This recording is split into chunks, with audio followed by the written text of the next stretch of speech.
Kevin Connor. School's biggest game in history, you're going to have to come in calm, cool, collected if you're going to come out with a victory. Harry, thank you. Texas State ready to go. Sit back, relax. Thursday Night College Football back on ESPN. Parker Lewis's kick will go into the end zone for a touchback, and that's where we bring out the quarterback, Jordan McCloud. The thing I love most about him, Coach, spent 2 years at the University of Arizona. Said that Arizona State rivalry is still very much in him.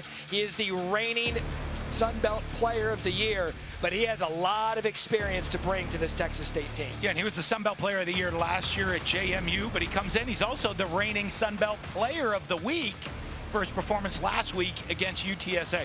He's an exciting player. He can do it with his arm, he can do it with his legs, the leadership, the experience he has. He's leading this high-powered offense, and expect a bunch of explosive plays. And he got the coveted helmet sticker on College Football Final. That's the biggest part.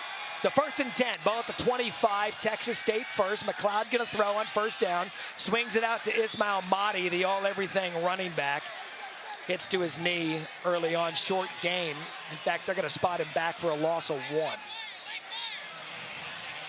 See him getting right back on the ball. They're gonna want to run tempo, especially this heat, trying to wear Arizona State's defense down. Heat shouldn't be a factor for a team from Tempe. This is spring weather in Arizona. 2nd and 11, Mahdi off the ball, up the middle, and a gain of 3. For a Sun Devil defense, for the first 2 games of the season, they played really, really well. 3 defensive TDs to start. Absolutely, and they've only given up 64 rush yards, not per game, total in 2 games.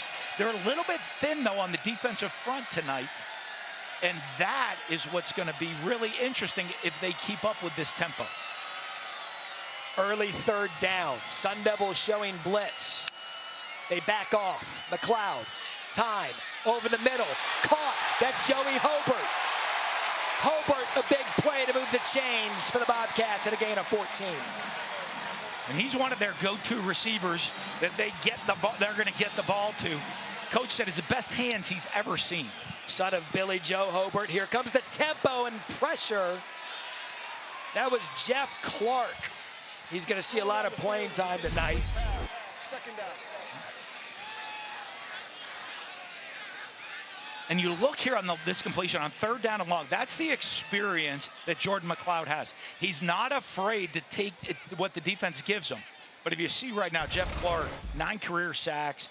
He's a guy that when they talked about it, they want to get Texas State off schedule and create pressure. Get the ball out of Jordan's hands fast. Jacob Rich Kangaiga hurt last week. He's not going tonight, so added effort for Clark throughout the game. That's Hobart in motion. Quick shot over the middle. Dangerous throw in and out of Cole Wilson's hands. Javon Robinson was there. So Javon Robinson had a chance at a pick as we take a look now at our impact players, brought to you by the Home Depot. Yeah, and when you look here, you're looking at the receivers because Arizona State's going to stop the run. And when you look at Chris Don Jr. had a huge week last week. Joey Hobart, as we've already seen, with a big catch from him. They're going to have to make plays against this Arizona State team that is going to commit to stopping the run. Already a 3rd and long conversion. McCloud, pocket starts to collapse. It's incomplete. Over the head of Connor Fox. And Elijah O'Neal provided the pressure for Arizona State. Sun Devils force a punt. Big early start right there. Getting pressure is going to be a key on Jordan McCloud. Keeping him in the pocket and get pressure on him may get him off rhythm and off timing. So Lars Route a punt. And Melquan Stovall, transfer from Nevada, deep to receive. Stovall, the fair catch, a dangerous one at that. And a punt to 29. So in a rarity in college football, this is where we like to introduce you to the quarterback, but in Arizona State's case, you need to know all about Cam Skattebo, coming off a career week a week ago, 262 yards, and every bit of the reason the Sun Devils got the win over Mississippi State. Yeah, and he was the AP National Player of the Week, and you're going to enjoy watching the physicality of how he runs the ball. These are not long, big, explosive runs. These are runs between the tackle. He's a punishing runner. 136 of those yards were after contact against Mississippi State last week. If there was a Jeopardy question of what a throwback football player looks like, the answer would be, who is Cam Skattebo? He gets the ball on first down, short gain, maybe one, tackled by Terry Webb. It'll be interesting tonight, too. The Sun Devils know that Texas State knows they're going to run the ball. Could be a big game for Sam Leavitt, the transfer quarterback at Michigan State. Young player, might have to step up tonight. Yeah, and as the year goes on, he's going to have to. He's very talented. He's exceptionally athletic and has a cannon for an arm. We just want to see him get more accurate with his throws down the field. Skattebo the back, play fake, Leavitt over the middle, good shot. Jordan Tyson, big play, Sun Devils. Ball is out. Caleb Culp for now ruled a fumble recovery. And we'll see if they rule him down, Coach. There's a fumble recovered by the defense. First down. He's down. Yeah, I think it'll be the first opportunity for our replay official.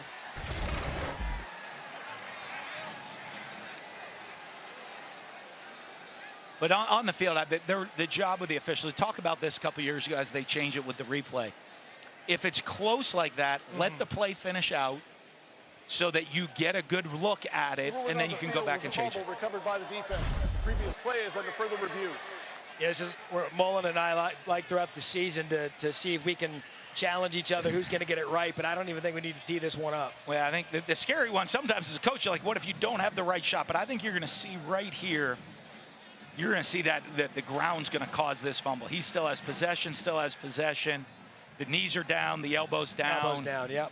And there comes the ball out. I think this one should be pretty quick. But I'll tell you what, that's the start you want for Sam Leavitt. You see the arm talent he has. That ball jumps out of his hands. And the issue he's had has been accuracy.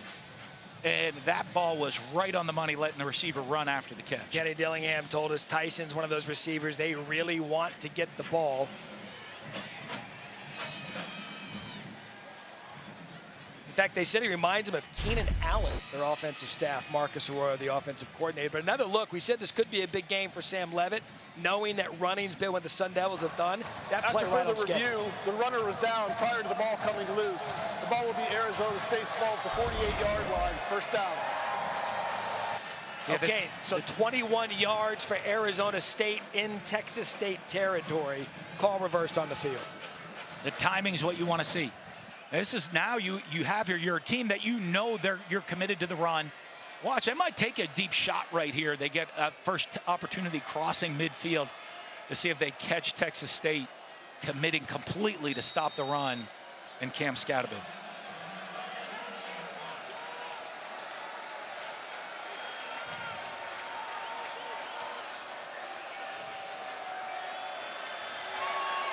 Leavitt checks the play. Skattebo now behind him. The give to Cam. Ball's on the turf that time. And he's able to fall back on it. So Skattebo, trouble holding on to the ball there for no gain. I know it's steamy on the field, but Kenny Dillingham's going to have steam coming out of his ears right now. They have 0 turnovers on the season, 2 straight plays. They've put the ball on the ground, even though they've recovered it once, one was overturned. You don't want to see that ball coming out of the ball carrier's hand as a coach. 2nd and 10, empty backfield. Leavitt, time across the middle, caught, another big play. That's Melquan Stovall. Moved the chains, Arizona State, gain of 14. Yeah, and they ran a little option route right here. Really good look. What you do when you spread the field like that, you have the opportunity to get a receiver in Stovall, one of their top receivers, matched up on a linebacker one-on-one. He's able to run the option route, win that battle on athleticism. Good timing, good throw. So again, this part of the drive's been all Leavitt. They give to Scadaboo up the middle. That creates a running lane for Cam. There goes Scadaboo. And another big chunk for Arizona State. Make it 13, brought down by Eaton and Bobby Crosby. Football would tell you the run sets up the pass. This is the pass setting up the run. Well, and that's what it is. Watch the contact. It's all after contact right there. Runs right through the tackle of the linebacker, and he's off. The yards after contact of what he creates is what makes him special. You see guys that put up big numbers out of the perimeter with explosive runs. He does it as a battering ram between the tackles. 155 yards after contact against Mississippi State. Ball at the 20, end around. Jake Smith has space, and Smith makes it 3 consecutive first downs for Arizona State as we take a look again at our impact players built by the Home Depot.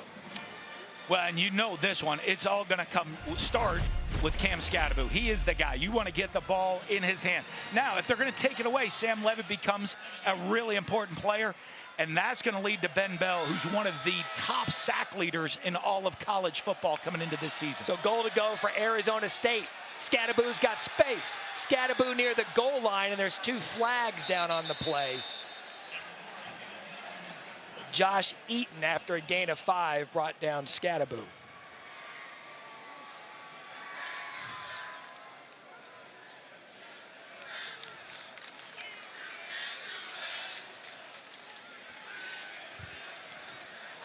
Holding, defense number 17. That penalty will be enforced half the distance from the end of the run. First down. The rare defensive holding. Yeah, and you know, they're doing it, they're getting the combination blocks on zone schemes, so you'll see that defensive tackles that are sometimes, or defense players that are being double teamed, they're going to sit there as Dominic Ratcliffe on that one. He's going to grab the offensive lineman to let the backers run free on the second level. So Arizona State, first and goal. Levitt under center, Scadaboo the back. Right up the middle, Scadaboo. Short. So second and goal. Earlier on the drive, Scadaboo coming in needed 8 yards to get 3,000 for his career. Got it pretty quick. We blew by that. You were expecting that one to be over pretty quickly. He does that on every run. I wonder, in his career, I'm going to bet at least half of them are after contact. That's the type of physical player. This is where he is a specialist, right down here, pounding the ball between the tackles in the red zone. Extra offensive lineman and Levitt up the middle. And they're going to spot him short. Third down. That's going to get the student section here. They go on their feet right now. I mean, you got Cam Scadaboo. give Scadaboo the ball. Extra offensive linemen lined up at fullback. Third and goal. Scadaboo up the middle. Sparky strikes first. Touchdown, Arizona State.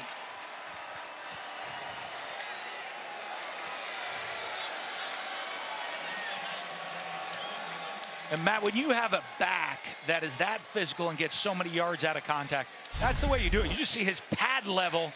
When he gets down, he's down. He's so, look at the pad level, just goes right underneath everybody. The big, strong leg drive. He's going to get that yard every time you give him the ball. Ian Hershey on for the extra point. You wondered after the amount of carries last week, 33 against an SEC team. Physically, how would he come out tonight? Looked pretty good on that first drive. He drank his muscle snacks this week. A lot of cold tub. So Ian Hershey on for the extra point. 10 plays, 69-yard drive, 4 minutes, 45 seconds. You know, we talked to Kenny Dillingham last night. He said, I'm going to learn a lot about my guys right when they come out in the ball field. He found out. Sun Devils up 7-0. Here's our Saturday on SEC, ABC triple header, 16 LSU. That's where game day is going to be against South Carolina, noon Eastern, 11 a.m. Central. Followed by Texas A&M and Florida in the Swamp. Then 7:30. Number 1 Georgia takes on Kentucky. Find live sports with Where to Watch only on the ESPN app and ESPN.com, the ultimate viewing guide to live. I hear that sports. Darude going in my head already for College Game Day right there. Must be fun out there. Oh, my Gamecock Columbia, fans out America. Boy, they're going to enjoy College game day, and Arizona State fans are going to enjoy the first drive out of the Sun Devils, namely, Coach, because Sam Levitt really hadn't gotten in rhythm yet this season. That's because of the rush. First drive looked good. Well, and that's what it is. It's the accuracy. We know he has arm talent, but the accuracy, putting it right on the money, let the receivers run after the catch. The first 2 throws, accurate throws, giving his receivers a chance, and then you know what you're going to get out of Cam Scatterby. You're going to get physical runs, breaking tackles, pounding it away at you. When you're going on the road in a tough environment like this, that's what you want in an opening drive, and Kenny Dillingham has to be thrilled with his offense. Second possession, Texas State punted the first time, designed option to Ismail Mahdi, and Mahdi's going to get a good gain on first down for 5. He's been a little banged up for Mahdi so far this season, but he's a guy they need to get going. He's a returning All-American for them, and the run game's going to set up the pass for him. Led the country in all-purpose yards. They want to get him again. There's Mahdi up the middle, and that'll be a first down. Texas State. Miles Rouser, Keyshawn Elliott bring him down. And tempo teams, that first down's the key, because you get that first down, it'll let you to speed things up, get moving and playing faster, and get into a rhythm. McLeod pulls it. Oh, what a hit! Shamari Simmons, all football on that one on Joey Hobart. What a quick read on the bubble. It was an RPO, and Jordan McLeod pulls the ball to throw it out to the tight end in the flat. And I'm telling you what, Shamari read that, saw it all the way, broke on the ball, and made a big play. And legal. We don't see hits like that without the flag thrown for targeting. That was just chalk that one up for the football people. Old school form tackle, like a Matt Berry playing safety play. That's right. Scottsdale Saguaro, you heard it. McLeod over the middle, dangerous throw, but found Bo Sparks sitting in that Sun Devil defense, and a gain of 9. Big third down. This is a big third down here for Texas State. And Arizona State's one of the top third down defenses in the country right now, giving up less than 1 yard per play on third down. First time we've seen Lincoln Perry. Had a big week a week ago, 11 carries, 109 yards, third down back. Says he knows the pass protection does it well. They're going to hand it to him up the middle. Big gain for Perry. Perry's got space. Flag on the play. Xavier Alford was the last line of defense. We'll see what the penalty is.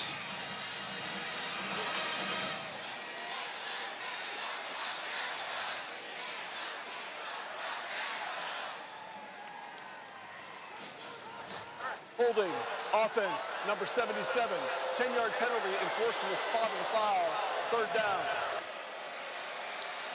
So Chase Todd, the guilty party. Stephen Barron, our official tonight, negating a first down, a big one for Texas State. Yeah, you know, when you look at that third down and 5 or less with the blitz package that Brian Ward's going to bring for Arizona State, it gives you the ability to run or throw or keep them off balance. Now third and long, you're put into a pass situation to try to get the first down and keep that defense off the field. Chris Dawn Jr. in motion. Big game last week against UTSA. He's quick and he's fast. Over the middle, caught, space. And knocked out of bounds was Cole Wilson after 10. Great little screen pass, and you see the concern on the pass rush against Arizona State, running the screens, possibly looking for pressure too in that situation, but run the screen, get yourself into a 4th and short. Let's see Coach Kenny, the aggressiveness, going out for it early in his own territory to try to get this home crowd excited. So after getting most of the yardage back from the holding penalty, 4th and 2, 3 of 5 on 4th downs this season.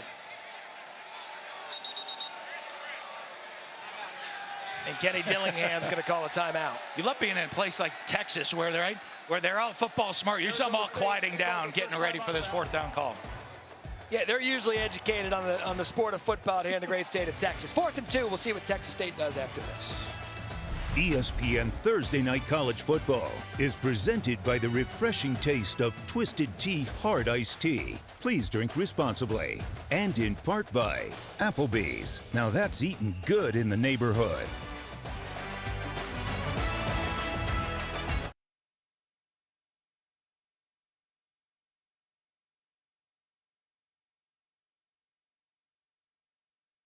There's the Taco Bell Live Más student section. All season long, student sections across the country are competing to be the Taco Bell Live Más student section of the year. Download the Taco Bell app to learn more. Tell you what, they bring it here at San Marcos. Student section fired up.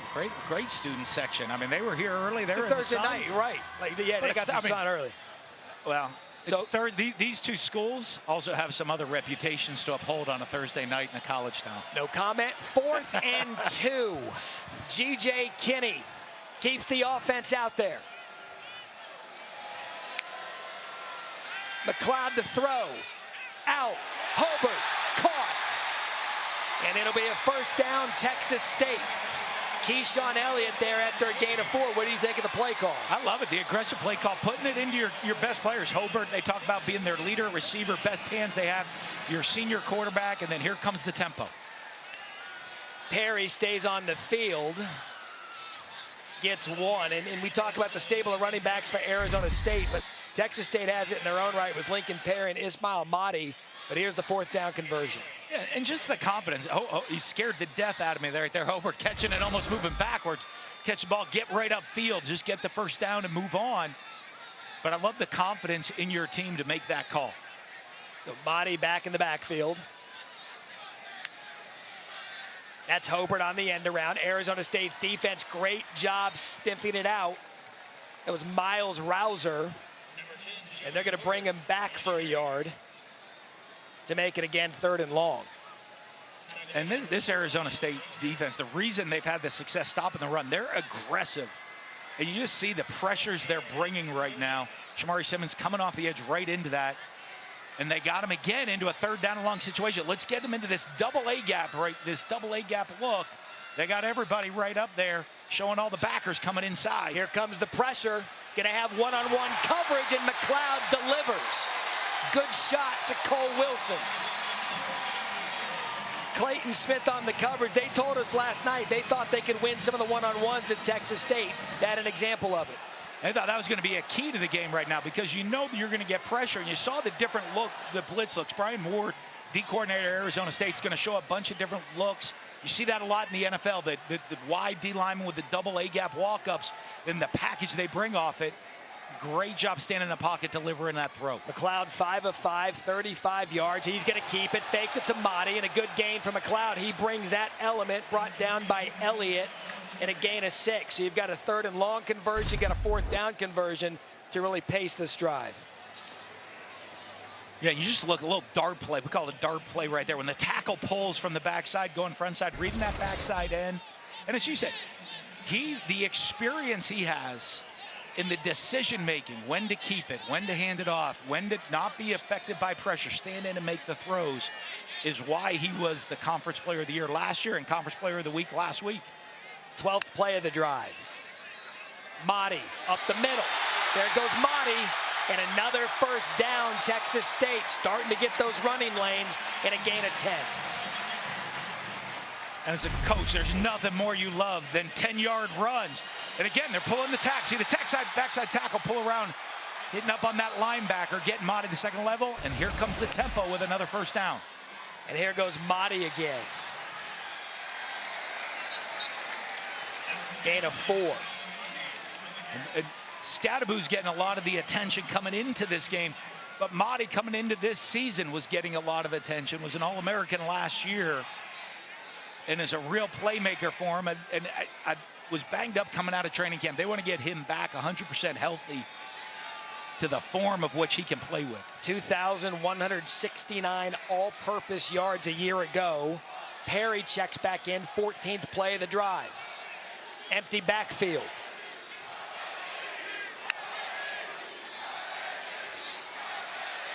McLeod forced to run, pocket clean, and McLeod's going to have another first down. Chunk plays for the Bobcats. Elliott and Rouser, they're going to have 1st and goal after a gain of 13. Yeah, they got into empty there, Matt. Arizona State came with a 4-man rush.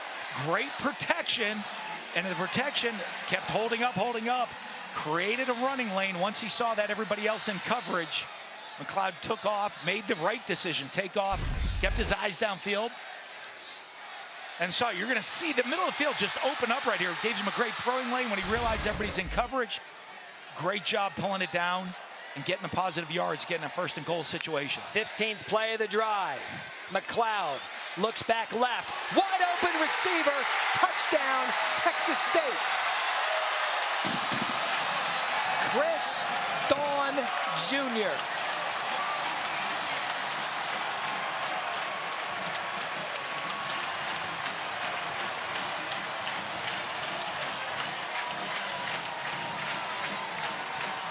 Look, with these two schools on Thursday night, we thought a party might break out.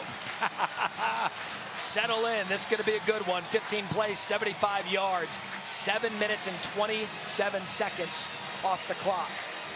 Mason Shipley on for the extra point. And what an answer by Texas State. McLeod leaves him right down the field, and then the guy from a week ago who was the star, Chris Dawn, makes the catch. Absolutely had a career week last year, but look at McLeod, eyes down the field, no panic, and finds his guy that had the big game last week for another touchdown. What an answer by Texas State. We have a game on our hands. 7-7 our score. San Marcos, Texas State, Arizona State. You're watching ESPN College Football Primetime, presented by Twisted Tea. What an answer for Texas State. Punted on their first possession, used a 4th down conversion, and now we're tied up at 7 apiece as Jake Smith back to receive the kick for the Sun Devils. And go to the end zone for the touchback. ASU ball at the 25. Yeah, and let's go back to this touchdown here, Matt. It's really interesting because you're going to look right here. Look at the eyes. Arizona State player, all eyes are in the backfield, telling you that they are in zone coverage. And so as we look, we're just going to run a little dig out combination right now, and Chris Dawn gets lost with all eyes in the backfield. The ability for Jordan McLeod to scramble keeps eyes on him in the backfield. They lose the receiver in the flat, and his experience, he knows where all 11 guys on his team, or all 21 besides him are on the field pretty much, and he makes the great throw. McLeod 6 of 6, 40 yards and a touchdown on that drive, and Raleek Brown, the highly touted transfer from USC, in the backfield, seeing his first action this year, and some confusion pre-snap. Play of game, offense, 5-yard penalty, first down. That'll drive the head coach nuts. And it'll drive the head coach nuts, and it's going to get that student section over there getting a little bit louder and a little bit more excited right now, coming right off the sideline. They're excited with this Raleek Brown, though. They've been. That's Raleek out of the backfield. First touch of his Arizona State career. And he's going to pick up 3. And we saw him pacing around before the game, right? He's excited, hasn't played in a game in a long time. And I like the call. You have a young guy like that, get him out, what he does well, get him out in space as an athlete, little easy play, a little get it to. We're going to give you the ball the first play on a little swing screen. Dealing with the leg injury after camp. Fresh legs, though, tonight. No short week for Raleek. 2nd and 13. Levitt rolls to his left. Keeps his eyes downfield. Good throw by Levitt. They're going to rule it incomplete. That was Jordan Tyson. Tight window on the sideline there, Matt. Jordan Tyson, I talked about, is a guy they need to get more involved in the offense and get the ball to. Now it's 3rd down, and listen, now they're going to get excited here.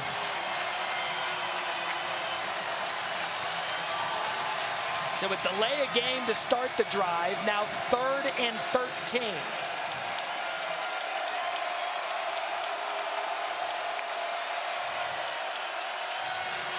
Levitt has to step up, keeps his eyes downfield, takes a shot, incomplete. Again, intended for Tyson, and the Sun Devils are going to have to punt. Great coverage right there down the field. They were in man coverage, stuck with him, and you just can't. Camden Grogan staying with him all the way down the field. Nice shot. Levitt steps up. They got a spy on him, though. You see right there with the spy, but great man coverage. Right there, just over his outreached hand. Really good coverage. That way, maybe with a little grab there, but they're letting him play a little bit out here.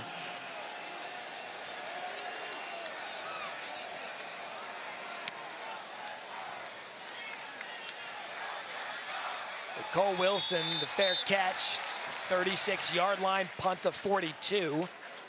Kickoff, week 2, NFL Sunday, 10 a.m. Eastern with the Countdown Crew on ESPN, the ESPN app. They'll have all the early breaking stories right up to kickoff. And our week 2 Monday Night Football matchup, featured Falcons squaring off against the Eagles, 8 Eastern, 5 Pacific on ESPN, ESPN Deportes. Well, Peyton and Eli, they're going to be back again on ESPN2.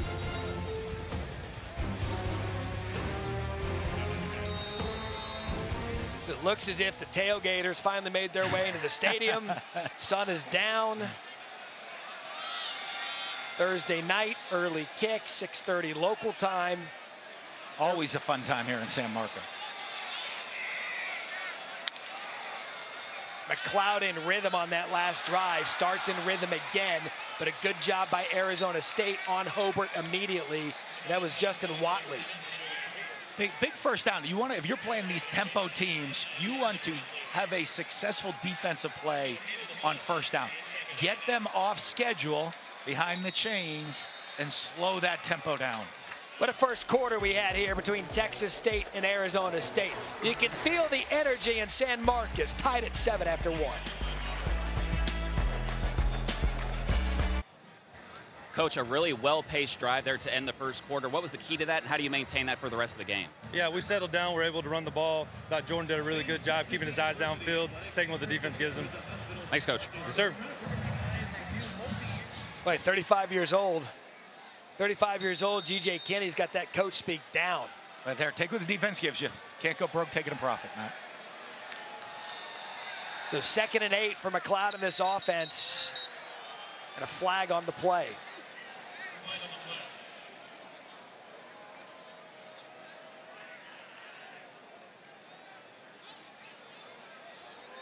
Disconcerting signals. 5-yard penalty, 2nd down. So that's an emphasis this year in college football. Explain what that means, Coach. Disconcerting signals. It's the defense calling out what could be a snap count and then giving sudden movement with it. Trying to imitate the quarterback snap count, clapping your hands, whatever it is, to create and try to draw the offense into a false start. So that moves the chains 5 yards. And that's a first down, Texas State. That was Mahdi on the carry, Simmons on the tackle. And after that long drive, this is a big drive right here for the Arizona State defense. They were on the field for a bunch, quick 3 and out, and this tempo, when you're down a couple D linemen, can wear you down up front. McLeod keeps it. He's going to look deep. Some hand fighting there between Chris Dawn Jr. and Keith Abney, one-on-one. And another flag on the far side of the field.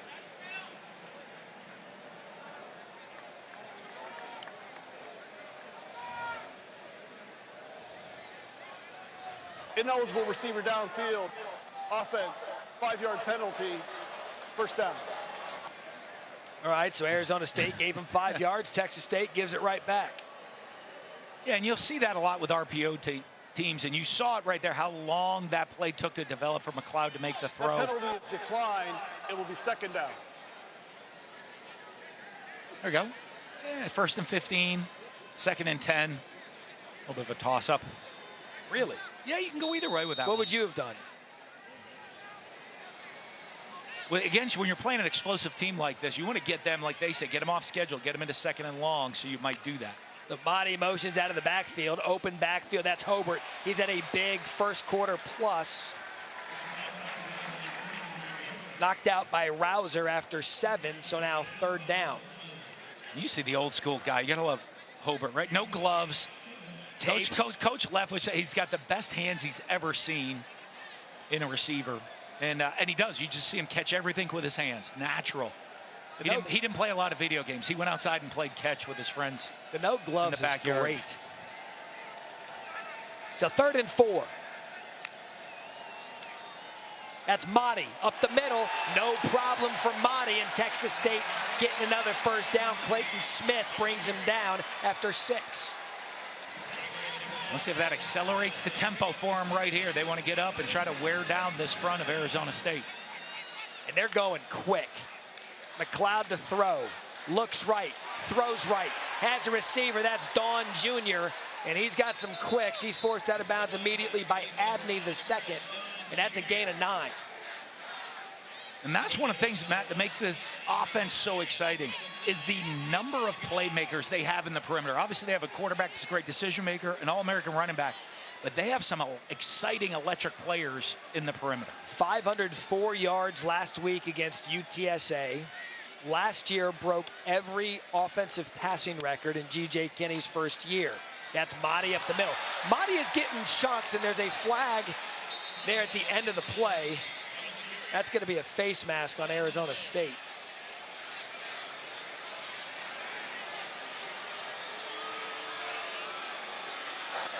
Holding.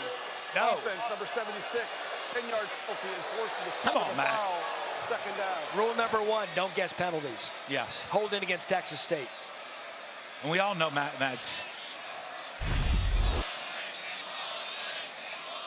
let's watch this here. They've done a great job so far picking this up on the inside zone. They're running a little cross-plug blitz, which is one of Brian Ward's favorite pressures to do, where they loop the D lineman out and cross the inside backers, and they've picked it up well so far. But you see, when you're a guard trying to come off a back on a blitzing linebacker, you grab on the outside sometime and bring him down to the ground. Lincoln Perry back in the backfield. McLeod to throw. Here comes the pressure. Here comes the pressure. McLeod goes down, and a good job by Arizona State's defense. Loss of 5. Blaze and Lonawong there for the sack. And you just say they're going to keep heating you up. Pressure coming off the edge, inside, outside. But once you get a no huddle tempo team off schedule, slows them down. You get your package in the game. Here comes that double-A look again, where they're going to walk up both backers into the A gaps. You see them all up in here. And then they're going to run a different package off of it of blitz and no blitz. 3rd and long, quick shot. Trying to make the screen work. Breaks through. And that's going to be close. They're going to move the chains. Conversion on 3rd and 14. Jaden Williams, the transfer from Boston College, gets them all back. Great job making the first man miss. When you are going to try to disguise with showing blitz and then bailing out, you sometimes get guys getting late to their responsibilities, and you saw that there for the screen pass hitting quick. So Rouser missed the first tackle, and that is a big conversion on a 3rd and long. Keeps the drive alive. Hobart in motion. Perry in the backfield. Ball's on the turf. McLeod fumbled it, and Perry, check that, Hobart was right there after it looked like the Sun Devils were going to fall on it. Just on the exchange right there of the, I always tell the quarterback, either you're giving it or you're pulling it. It's all on you, and so. And Jordan McLeod as a veteran quarterback is going to take responsibility for that one. So Arizona State had a fumble by Cam Scadaboo on their first play. He was able to get it back, and Texas State gets the same fortune there, 11th play of this drive. 2nd and 12. Blitz comes. McLeod, that's a good catch by Cole Wilson. Threw it behind his receiver on the slant. Javen Robinson there, and a gain of 8. And I'm impressed with how these guys catch the ball with their hands at Texas State. I mean, all of them, no body catchers. Wherever that ball is, they're snatching it out of the air with their hands right there. Wilson, one of those players that came over with Kinney and that staff, Incarnate Word. I mean, there's a bunch of them here. Who every week you're watching college football, you saw Incarnate Word putting up those huge numbers, and now they're doing it here at Texas State. Play clock at 5. 3rd and 4. Empty backfield. Designed run. McLeod, plenty of space. Makes a cut. And Jordan McLeod's going to move the chains again. First down, Bobcats, gain of 12. Simmons, the missed tackle.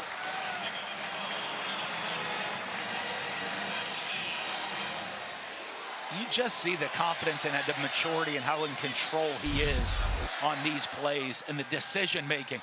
You saw backer show blitz, walk out. As soon as he dropped out on the quarterback run, McLeod let him drop, then takes off on the run, was patient, and got the first down. Since that first punt, Texas State has had the Sun Devils defense on their heels. 1st and 10, can still get a first down. That's Mahdi up the middle.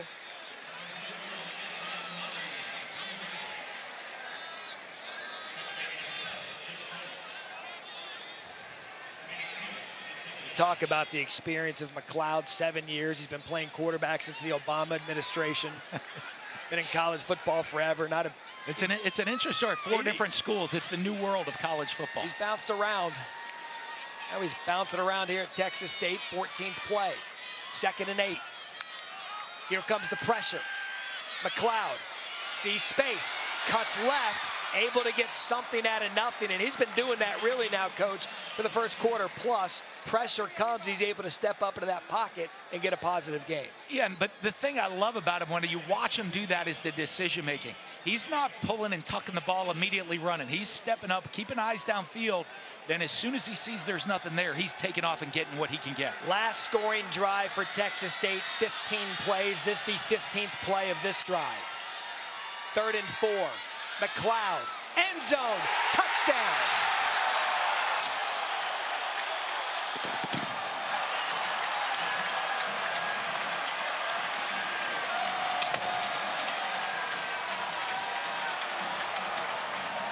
Jaden Williams, the transfer for Boston College. And these Bobcats, boy, they are striking that Sun Devil defense. And what a great job by McCloud. You see him, he wants to go to a little pivot route in the flat first, comes off into his second read, great protection to pick up the blitz, hits Jaden Williams on the over route. And this is why people were expecting these guys are a possible playoff team from that group of 5. Mason Shipley's extra point good. If you haven't heard of Texas State, you should start paying attention.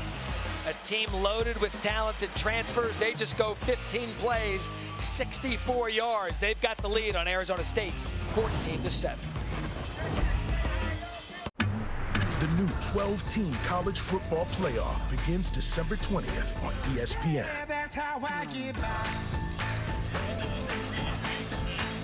And they're talking playoff here in San Marcos, Texas State. How is that possible? Because the group of 5 has a representative. Jake Smith gonna bring this out across the 15, shy of the 20, and good special teams play by the Bobcats, and a big hit to knock Smith down at the 16-yard line. Yeah, let's go back to this touchdown right here. And you're going to see Jaden Williams right here is going to be the guy that catches touchdown. He's going to come on the drag. But what's impressive, they're trying to throw a little quick pivot return over here. When it's not there, you'll see Jordan McCloud looking, not there, reset his feet, come back, and find Jaden Williams on the crosser against man coverage. Great blitz pickup, great timing, and a great drive by Texas State. Last 2 drives, McCloud 12 of 13, 85 yards, 2 touchdowns. Scattaboo back in, trying to get something out of nothing. That last 3 and out for the Sun Devils. 3 pass, no runs, 0 touches for Scattaboo. Raleek Brown was in, but now number 4 is back for Arizona State. And we talked about it. They want to get Raleek Brown going, but Scattaboo's the guy. This is a big drive for them. They want to establish the run and give their defense just a little bit of a breather after those 2 long drives. 16 and 15 plays, respectively, 31. That's my Arizona State math getting in there for what the Bobcats just did to the defense. 2nd and 8. Pressure. Levitt goes down. Max Harris brings down Levitt for a loss of 12. That's what this defense does. Man, last year they were 2nd in the nation with 108 tackles for loss. A lot of guys come back. They get after you. They had 7 sacks in their opener against Lamar, and they're going to come after you and get to the quarterback and create negative plays. And now this crowd is alive on 3rd down. 3rd and 20.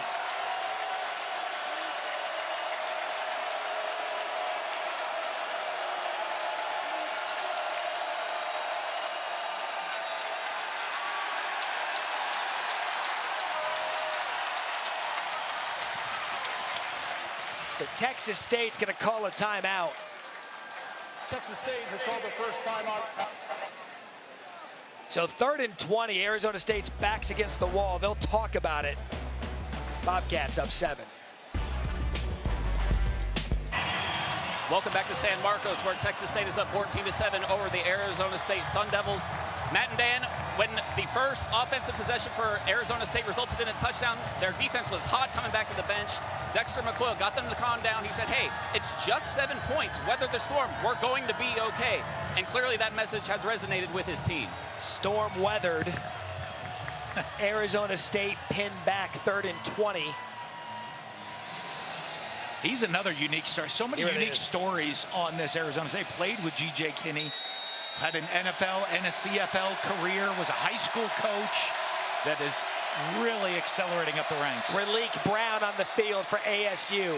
He's going to try to get the outside and get some of it back to no avail. Chris Mills after a gain of 2. And again, Arizona State has to punt. And a lot of people out there wonder, like, hey, it's 3rd and long. Why not take a shot right now? You have a younger quarterback making a start on the road. You're throwing from your own end zone. Let's not give the ball away. Let's punt and play some defense. Even though we got to try to create a stop here, I don't mind that call. So Canyon Floyd to punt. Cole Wilson situated at his 48.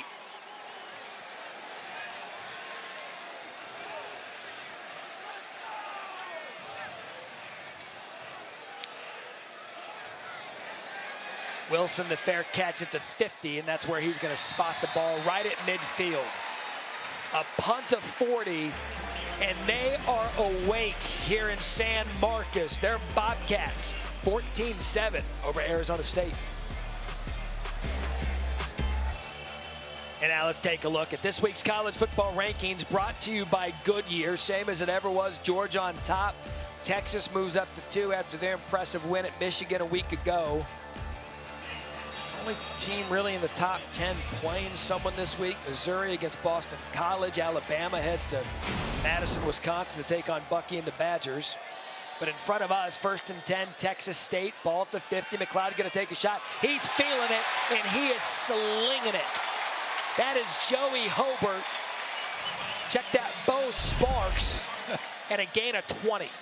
And there's so many different receivers. On the RPO, you see him right here, just a little read, backer, step up. Great timing on the throw, and here they go again. That's Cole Wilson, and another first down. They are tempoing Arizona State's defense to death. And it's the decision-making that allows that. You run a 4 verticals trying to take a shot down the field to get a cheap one. They're all in coverage. Check it down to the back and get on the ball and run the next play as fast as you can. Ismail Mahdi on the reception. This is the first time Arizona State has trailed all year. 1st and 10. McLeod. Touchdown, Texas State.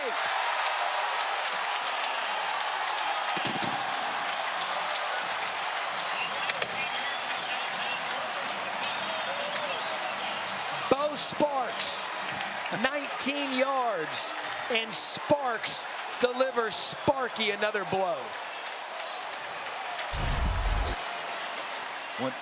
When they get this rhythm going, they're tough to beat. Great job. Look at the eyes looking off by Jordan McLeod. Knows Sparks is coming in. The safety gets with. Great 2-ball right over the head of the linebacker. Drops it in for another touchdown. I mean, this defense has 0 answers for what G.J. Kinney's throwing at him.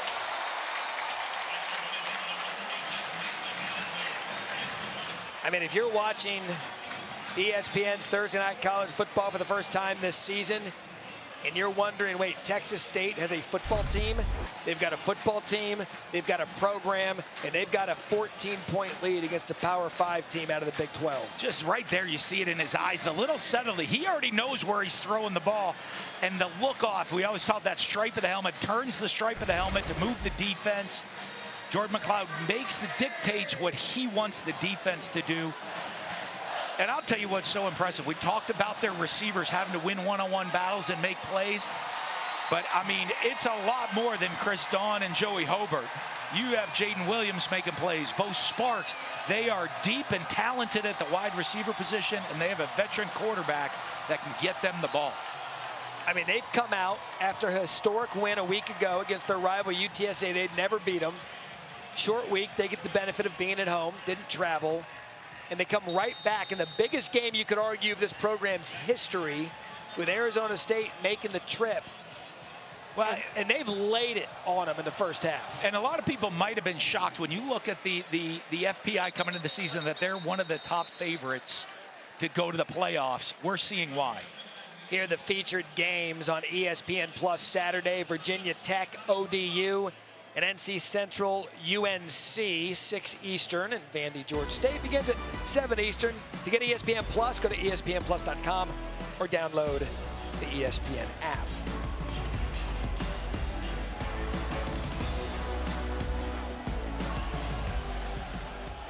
So the Sun Devils are going to need something offensively. Back-to-back 3-and-outs. Ball at the 25. Levitt pressured. Levitt sacked. Ben Bell. I mean, this guy looks like he lives north of the wall, and he plays football. I'll tell you, we talked about he had 10 tackles, or 16 tackles for loss, 10 sacks last year. We talked about him as the impact player, and Arizona State's out of rhythm, and if they're going to throw the ball, you're going to turn Ben Bell loose. Levitt keeps it, trying to get something back. Sam Levitt, good job. Max Harris brings him down, gets the 10 yards back. But, I mean, you look, Ben Bell's the type of guy that you find a rope in cattle. You just say, hey, you want to come play ball? Yeah, you just and he looks like that. Just watch his get off. He gets off. He's a big guy, like powerful guy. This scary, he's got the great get off, comes up and under, makes the sack. Cedar Park, Texas. They moved him around to the middle linebacker right here. Another 3rd down. Levitt across the middle. There's a flag on the play. That's Jordan Tyson springing loose. This will be an interesting call. If it holds, big play Arizona State is Melquan Stovall. He's down on the field.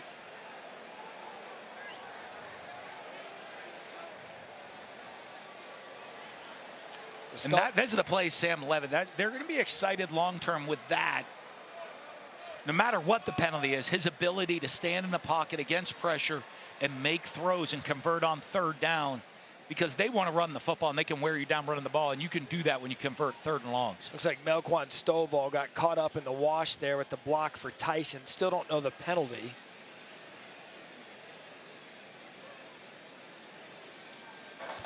Holding.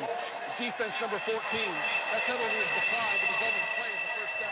All right, so the first down holds as they tend to Stovall. Started his college career. He played at Nevada and Colorado State. So we'll take a look at number 5. A lot of expectations for him coming into the season.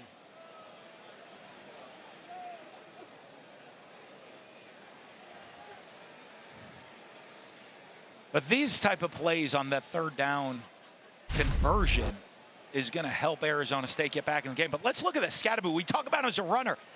That is big Ben Bell. They had moved him in to create a matchup at the linebacker spot, picking him up on the blitz inside, creating the throwing lane for Sam Levitt. And he still got up. And still got into his route right there. Look at this. Look at this. Great blitz pickup. You see hold down the field.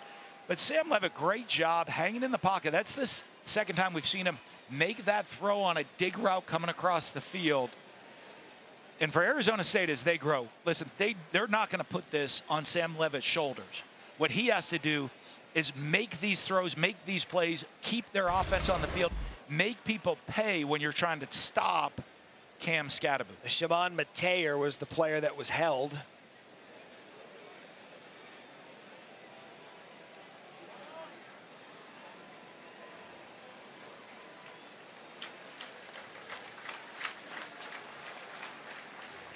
So that doesn't look good for Stovall as he's being helped off the field. Again, he's a player, special teams, punt returner, a guy that a lot of people you talk to within Arizona State, he's ready to break the big one on special teams, get involved in this offense. On the season, hasn't really done much, 2 receptions, 37 yards, but they were excited about Stovall coming into the season. Well, and they have a receiver coach, right, that wants to get these guys going, a name that's pretty familiar to everybody in football, in Hines Ward. Could be pretty for everybody, the Dancing with the Stars Mirrorball Trophy winner. Oh, there you go. way to go the company show too. ABC. All right, so first down, Sun Devils, Stovall off. Good throw by Levitt. He's going to roll out of the pocket, keep his eyes downfield. He's going to take a shot. There's Tyson again. Tyson makes a move. Touchdown, Arizona State.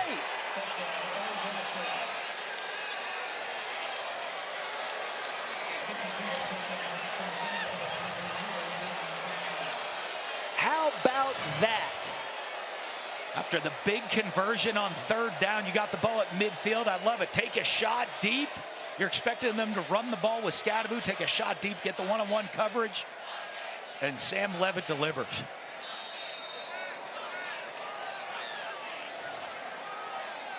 So Ian Hershey on for the extra point.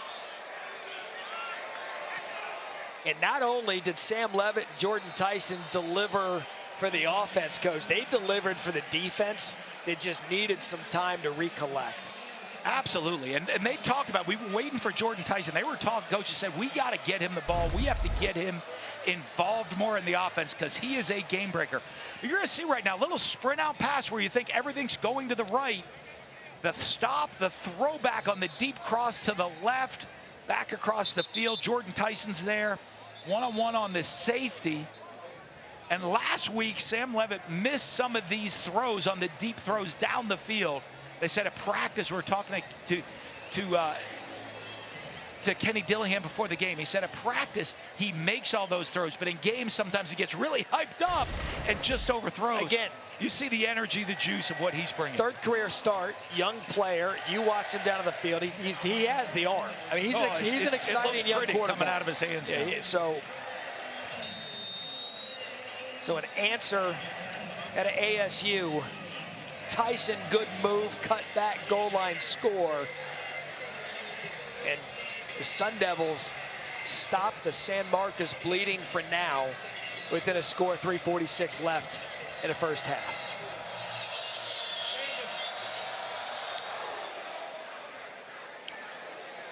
And it's not just the breather they gave the defense, it's the confidence they're giving. Hey, our offense is here. They're going to keep us in this game. Let's go make some plays. Let's just get a stop right here, and we're right back in it.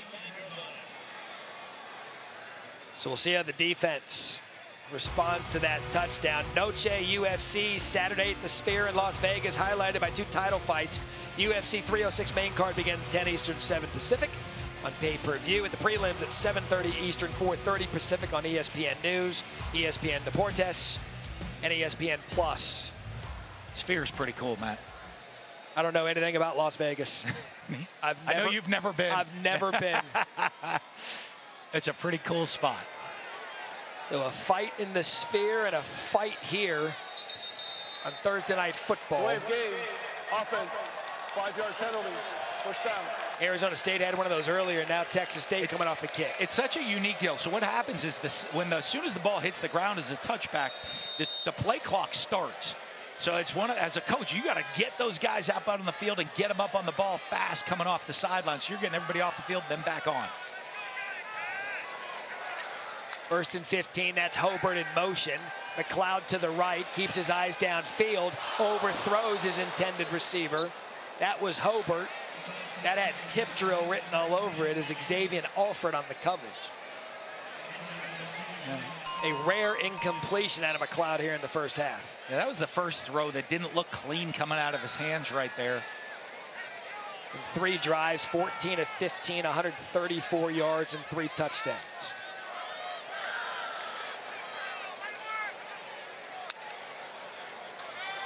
Motti, first quick cut. Good stiff arm, another flag on the play. Shamari Simmons there on the tackle.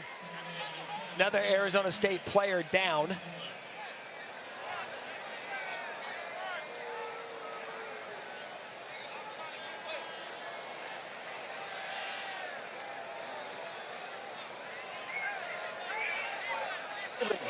Offense number 73, 10-yard penalty, second down. But Justin Watley, the injured player for Arizona State. And another penalty for the Bobcats. They can't afford many more guys like Watley going down. You look right here, the run, the blitz action, running right into the blitz. Timeout for an injured player.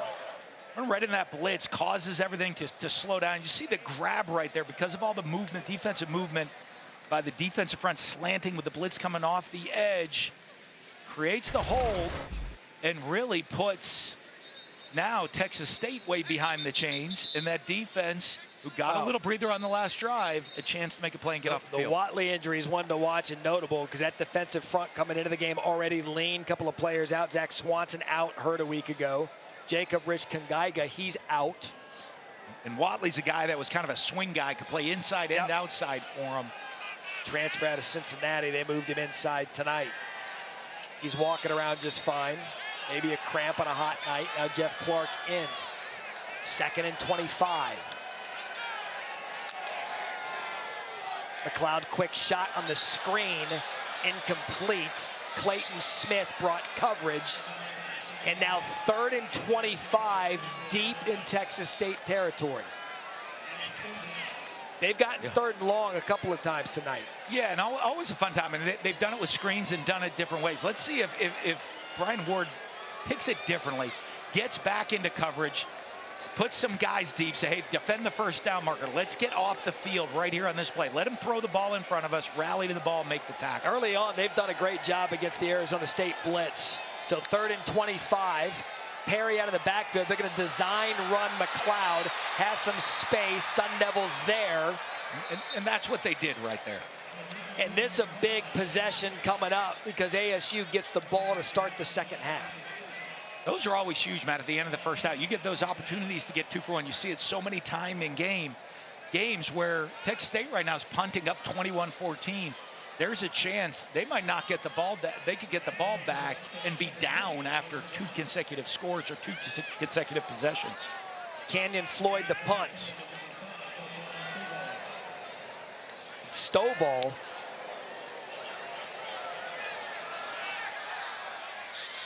And that's a good sign for the Sun Devils that Stovall's back in the game after what looked like a scary injury. Is now a quick word from Verbo. As your host, I have some rules. 2 flush maximum per bathroom visit. No games, no fun. There's a great barbecue outside, but don't touch that. Meanwhile, at a Verbo, when other vacation rentals make you share your turf with a host, try one that's all yours. Did you have Nick Saban, a comedian, on your bingo card for 2024?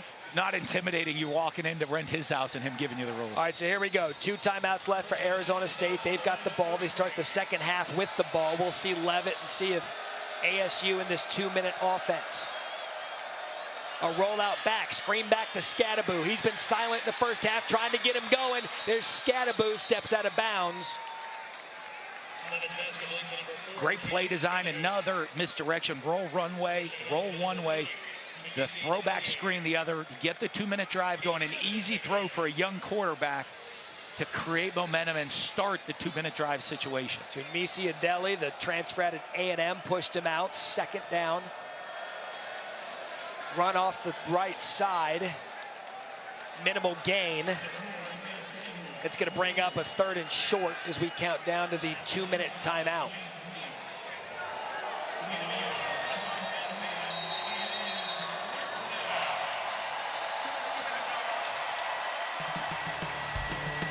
This one's getting fun. 3rd and 1, Arizona State at the 2-minute timeout in the first half. Connors in studio coming up at the half. We'll look ahead to what has to be the earliest rivalry week in the history of college football, plus the unique and quirky Sam Acho Trevor Matich with me. But for now, it's back to the Cronkite School of Journalism Hall of Famer, Matt Barry. Kevin Connors, you're too kind. 3rd and 1. Scadaboo. Short. Woo. And it's Texas State. Yeah, they've done a great job bottling up Cam Scadaboo. And you're right, Kenny Dillingham has a decision to make, knowing he's got the ball first to start the 3rd quarter. And that coming in, you know, that's why we said right now, and you trying to take stuff on Sam Levin, but I'm impressed with this Texas State defense being able to eliminate Scadaboo from this game. Is this a punt, a draw off sides, or a play? They're going. Never a doubt, Sam Levitt Xavier Guillory moves the chains in 16. I mean, look, he's 34 years old. That took a set of Titleists to make that call at this stage of the game with how that offense has been. Especially a young quarterback that's learning his way and putting the confidence, showing the confidence in him. Now here comes Arizona State's tempo. Sam Levitt's had a good game, has space to the outside. He's going to keep it and get about 4. Confidence, Matt, not just in this game, but in this season and a career on 4th down. Say, hey, we're putting it on your shoulders. Getting the wideouts that have been involved. They've been a heavy run team the last couple of weeks. Wideouts want the ball, saying, hey, we believe in you guys. You're here. You got to make plays for us. We said it in the pregame. They've done a good job on Scadaboo. This is Sam Levitt's game right now. 2nd and 6. Levitt, pump fake, looked once, got it back out. That was Shimon Mateer, the big tight end. Spoke to the tight ends coach, Jason Mons, prior to the game. He loves this Mateer kid. Yeah, big target and great ball placement. Well, it's like ball placement beats every coverage. Another Put first, it on the big guy. Another first down. ASU still 2 timeouts. Levitt. Incomplete. Over Guillory's head. 2nd down. What do you want to see out of a young quarterback in this situation? Well, Matt, I think what they've done is given him some confidence. You see, now once you start crossing and getting into the closer to the red zone on a drive in a 2-minute, they're going to go from playing zone coverage. Timeout for an injured player. To the defense is going to come after you, and you see Texas State starting to do that. You're seeing Dexter McCoy, the DC, starting to dial up some pressures. Say, let's see if you can make some throws. And it's been pretty good to see Sam Levitt hang in there against pressure and still make a bunch of these throws, and his confidence keeps building. Yeah, there was going to be a moment in this stadium as Bryce Bass is down for the Bobcats. There was going to be a moment this season where Levitt was going to have to put the game on his shoulders. Yeah. And Kenny told us last night, he said, look, last week wasn't it. I was running the ball down Mississippi State's throat. You get the quarterback off schedule, missed a couple of big plays. But at some point, we're going to need him. And if you're building a program like Kenny is in Tempe, you've got the young quarterback to do it around. Yeah, and you like, I mean, Marcus Arroyo and Kenny Dillingham both like to throw the ball, but they've been patient running the ball, taking what defense gives them, as they say. And if you run the ball, you're going to win. But at some point, people are going to load up the box. And Sam Levitt, we knew he had the talent. And the one thing we were talking about that he had to improve on is accuracy. And he has been accurate with the ball, confident, putting the ball right where his receivers can catch it a lot tonight. And that's going to make this a very dangerous offense. If you got to defend him, you're going to see Cam Scadaboo just run it down your throat all night long. So still 2 timeouts. That was an official timeout for injury. Levitt checks the play, 2nd and 10. Quick shot over the middle, caught by Scadaboo. Gain of 6. Clock continues to run, brought down by Traylon Payne. Still 2 timeouts remaining. Yeah, good clock management. You got the 2 timeouts. It's 3rd down. Completely under control.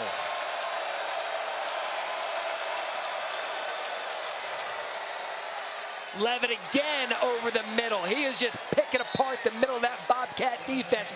Tyson is throwing punches in this first half and a gain of 13. Great catch. Kept the ball low where only hit guy can get it. Now they got to get up to the ball. Clock stops with the 1st down. Officials timeout for an injured defensive player. Yeah, so another Texas State player down. That helps out ASU. Absolutely, because that's a situation where you're thinking, hey, we might have to get up and clock it or really rush a play, because you'd like to save the 2 timeouts right there with the clock stopped after the 1st down. Gives you kind of a freebie. But if you see here, Texas State, you see them. They're coming after him. They're starting to heat him up, hanging in the pocket. Really good throw. You say, okay, why was that throw low? He's throwing the ball to a skinny post in the middle of the field right there. There's a safety coming over. See the safety right there.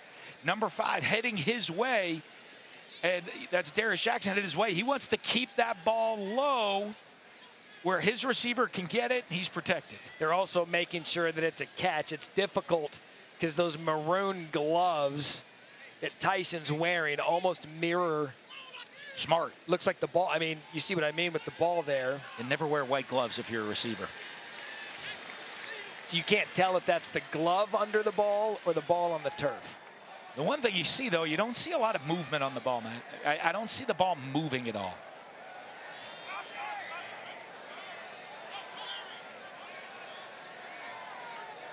So with the official timeout as well, we'll see if Arizona State, because the clock's going to start on the spot after the injury. I'm sure Coach Dillingham had that all coached up on the side right here. Get on the ball. Ruling stays, catch confirmed. 1st and goal. You don't have to be in a rush, but you want to get up there, and as soon as this clock starts, get ready to snap it.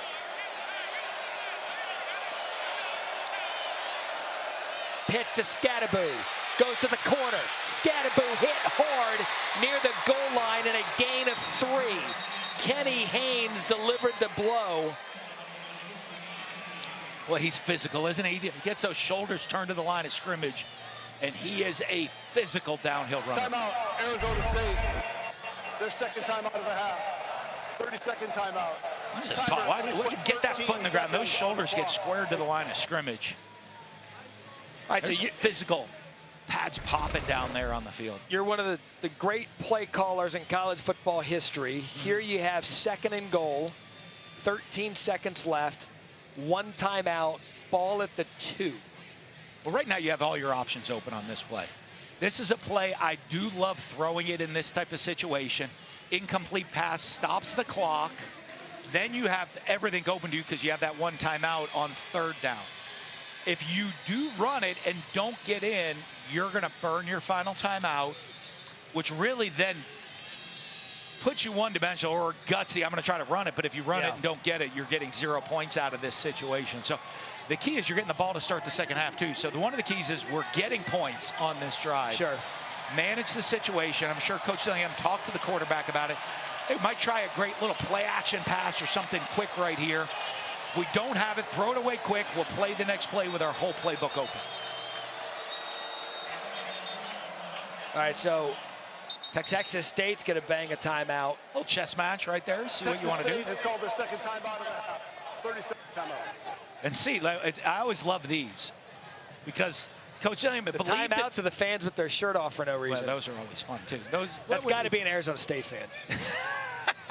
Not keeping I don't know. They have some fun here at Texas State, not too. Not keeping their clothes on.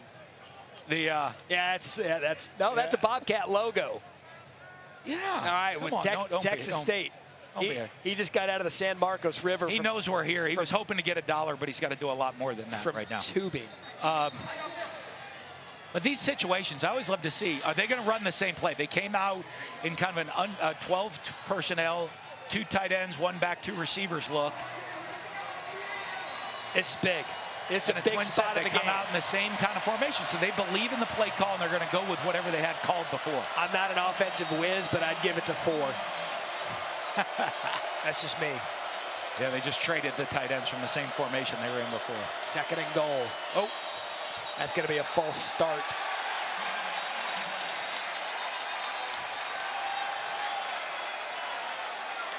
Interesting here, though. The defense was running at him. False start. Yep. Offense number 62. 5-yard penalty. 2nd down. All right, so that makes the play call change now. 13 seconds left still. Moves them back 5 yards. Yeah, it changes the philosophy a little bit, but you know, as you're looking at, they were throwing the ball on that situation. They're going to throw the ball right here and leave everything open for 3rd down with that timeout. Guillory one-on-one coverage at the top. Stovall down low. Tyson in the slot. 2nd and goal. Stovall in motion. Levitt to run. Sam Levitt. Touchdown, Arizona State.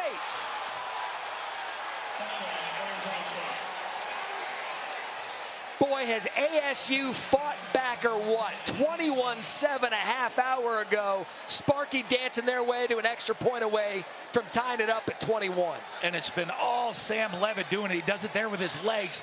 You got to see that last week, his athleticism. He's more athletic than you would think, the speed, the quickness that he goes. And it's a great job in his decision-making here. Sees, doesn't force the ball, doesn't put his team in a bad situation, knows he has a timeout so he can run it, finds a way to get in the end zone. And with ASU getting the ball to start the 3rd quarter, The script has been flipped in San Marcos. And I can't say enough about this young quarterback, Sam Leavitt, and what he's done in this first half. Down 21-7, puts the team on his arm and his legs and has led him back to tie it. And we thought that would be the case because when you're watching Arizona State play, you're coming in and saying, hey, they want to get the ball to Cam Skattebo, and we got to stop him. And Leavitt hasn't shown the ability to be the guy to beat you. He's shown that he has the potential, but he hasn't shown it on film. And he's done it with his arm, he's done it with his leg. And is there any surprise, Matt, that you get Texas State and Arizona State together, it's going to be a party? Well done. Leavitt trying to be I wouldn't know. There's some people here probably more educated on that than me. You know, Leavitt trying to join the ranks of the great number 10 quarterbacks at Arizona State. Paul Justin back in the day. Grady Benton, a local kid out of Mesa Mountain View. And now Sam Leavitt, local player, come home. That's some deep knowledge there. I prepped. West Linn High School in Oregon. Oregon Player of the Year. Dillingham familiar with him in the recruiting process from when he was at Florida State. And now the Oregon Star in the desert. We're tied at 21. Yeah, it's an interesting ball setup. A little squib kick here. They better get it quick because Sun Devils are coming down to get it themselves. Ooh, that was close. That's a coachable moment. Yeah, and you just see that. You know, what they didn't notice is the ball, when you have the ball lined up that way, they got to shift everybody up. It's not really an onside kick. It's kind of what they wanted, a tricky squib kick that's hard to handle to not get a return. It's called a Hershey's Kiss. Is that what it is? But you see that, the back line, and everybody else has to see it because he can't kick it deep in that situation. Look at that thing roll. Never know how the ball's going to bounce. That worked out well. Football's an oblong shape. You never know where it's going to go. All right, so Texas State's going to line up for a play. 5 seconds left. Arizona State's secondary is deep, and Kenny's going to use his last timeout. Arizona State has called the third and final timeout of the half. 30-second timeout. You know, every time I see the prevent defense, I go back to the 1997 Rose Bowl, Arizona State, Ohio State. Phil Snow got in that defense, and well, then Joe Germain and the Buckeyes got a national championship. Well, they got the Rose Bowl winning. Jake the Snake? That was Jake the Snake. And that was a team back then. Arizona State did not get the national championship. A win and they're in. This the prevent defense creeps me out. Yeah. When you go back to I had those young childhood moments watching Bill Buckner play first base for the Red Sox. Oh. Bill Buckner. I didn't have him on my Thursday night bingo card either. No. But look, it's industry night here in college football, so it was more than just him that night, too. It's like Bartman gets all the garbage for the Cubs, as my buddy Boomer Berman knows. But there was more to it. There's a little more to it than Bartman. Yeah. It wasn't just the prevent defense. There's always more to the story. All right, so here we go. The scarring moments. 1st and 10. Up the middle. That's Perry. Just got to get him down, and we'll go to the half. And they do just that. I tell you what, this has been fun. 21-7 at one point, Texas State. Sun Devils battle back. The team responded in the way that we taught them to, so he was very confident in that, guys. Boy, are we going to have a fun one here as the ball is going to go into the end zone for a touchback. And I think one of the big stories, Coach, is how Sam Leavitt has responded. 3rd career start in a game where the star, Cam Skattebo, hadn't been able to get going. Absolutely, and he hasn't had to do it. So it's not that we have this great body of work to see what his abilities are. We said in the first couple games, look, maybe missed some throws, some inaccuracies, but the game hasn't been put on his shoulders with how they've been able to control the line of scrimmage and run the football. When it was put on his shoulders in that first half, he's responded. Let's see if they get back to the run, though. Now they're back in this game, trying to establish the line of scrimmage.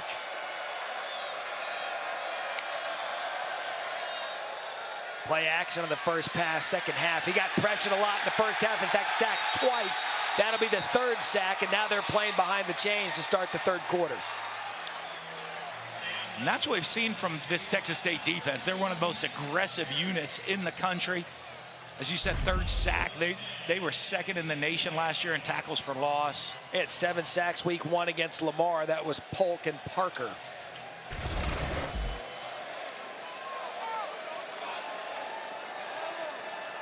Dexter McCoy, the young defensive coordinator. And Scadaboo just falls. And that's going to be a loss of 2. They haven't gotten him in his rhythm. They did early the first drive. They stuffed him, but he was getting into his rhythm. When you're trying to hand the ball behind the chains, 2nd and long, that's not the rhythm we're used to seeing him. He's used to dictating the rhythm of the game, not reacting to it. So a 3rd and 22, first possession, second half. Levitt keeps his eyes downfield, and it's going to be out of bounds. Bobby Crosby was there, and Texas State, a 3-and-out for them to start the 3rd quarter. That's a good response after watching Arizona State go 14 unanswered. Yeah, and it's been a game of responses so far, and this is a huge one. They don't want to give up the back-to-back scores after the last possession of the first half and the first possession of the second half, but to create the 3-and-out, not just to get off the field and to stop, but to create field position for your offense for their opening drive of the first half. Canyon Floyd to punt. Cole Wilson, 45-yard line.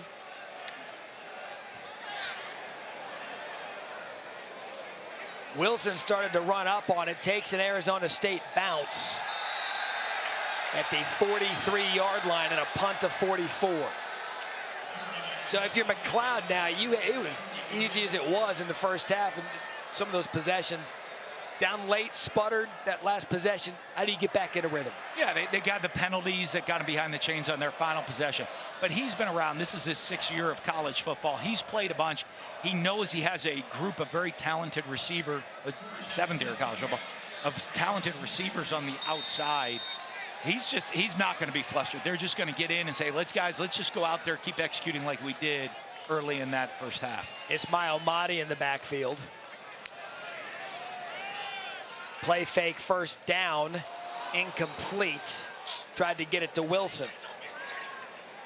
The same play we saw Shamari Simmons blow up in the first half, and he was right there ready to blow that up again on the little slip screen to the flat. This game means a lot for both of these schools. Texas State, preseason, one of the group of 5s ID'd, is the representative for the 12-team playoff. Arizona State tried to build a program under young head coach Kenny Dillingham. As Ismail takes up the middle, he had a crease. He's a good back. Fiaseu brings him down after 5. And as you say that for a big game, this game for Texas State is huge in getting a win over a Power 4 team. Yep. On the resume. And obviously for Arizona State and Kenny Dillingham, building this program with a quality win over a great team on the road, you're going to keep building what you're trying to build at his alma mater.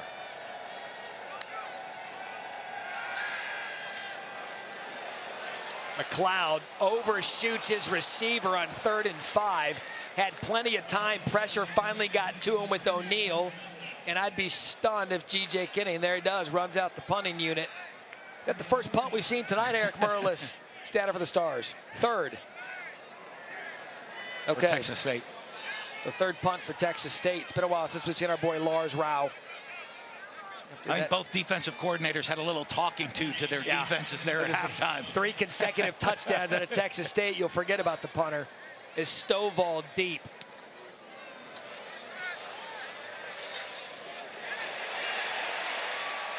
Oh, he needed that Dan Mullen backspin on the gap wedge. Didn't get it. 52-yard punt, and net at 32. Still tied at 21. Defenses make a stop. Start the 3rd quarter. Saturday, SEC on ABC tripleheader. LSU squares off against South Carolina, followed by Texas A&M and Florida in the Swamp. The nightcap. Georgia takes on Kentucky. Find live sports where to watch. Only on the ESPN app and ESPN.com. The ultimate viewing guide to live sports. Sun Devils take over. 1st and 10 at the 20. Second possession for them in the second half. Here comes the pressure. Levitt stands tall, overthrows his receiver, and it's intercepted. That is the first turnover of the season for Sam Levitt. Marqueston Douglas tipped it, and Chris Mills picked it. We've seen the ball float on him a couple of times with his accuracy, and we've talked about it. What do we got?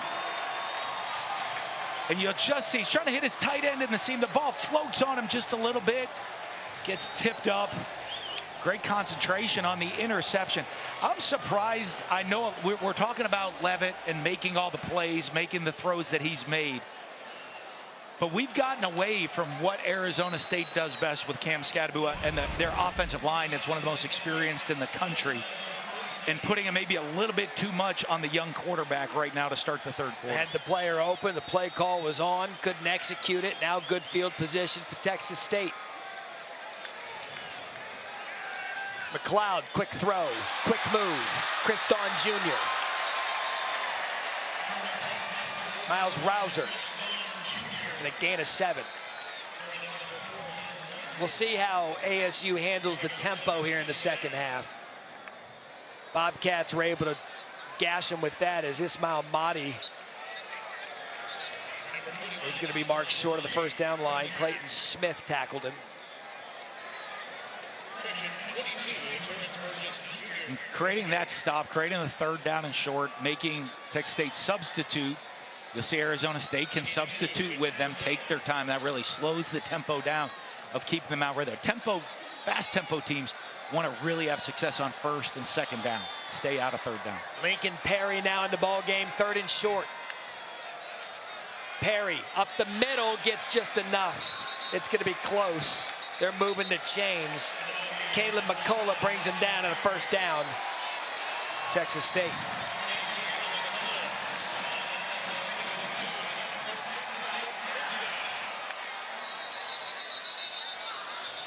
False start, Bobcats.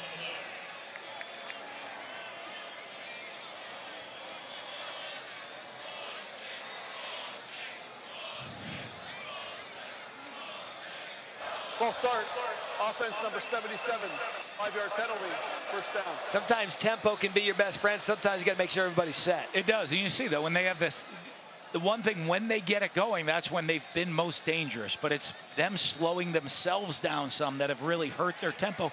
And this is not where they want to be playing behind the chains.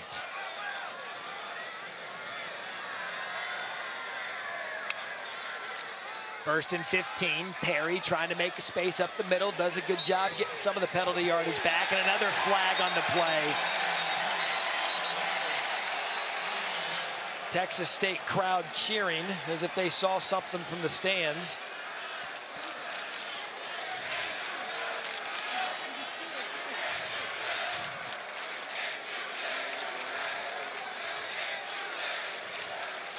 Personal foul, targeting. Defense number 4. 15-yard penalty will be enforced.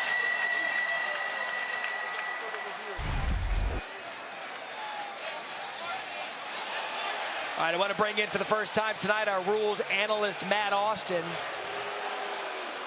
Yeah, Matt, what do you see here?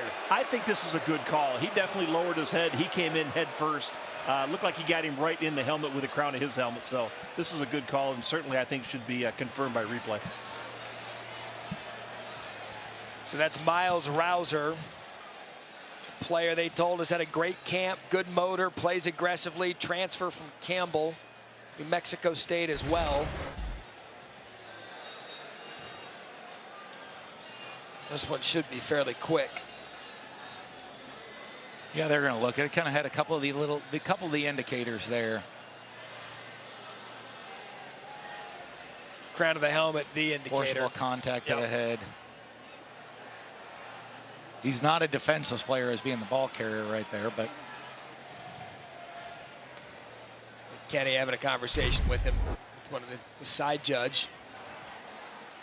Yeah, and you just, you coach. I mean, still moving forward. You don't, the aggression. It's keep getting the shoulder in, keeping the head out of it, and it's as much for the safety of the defensive player as it is for the offensive player.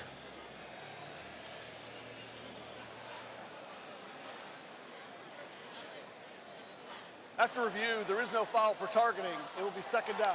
Wow. Matt Austin back in. Yeah.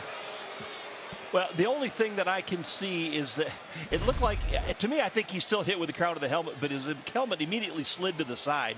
So it might look to the replay official like he got him with the side of the helmet versus the crown, but that sure looks like targeting to me.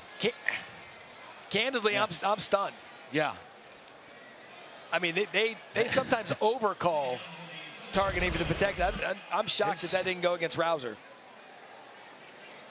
So I still haven't figured all of them out yet when they show the videos. We'll do it at the seminar next year.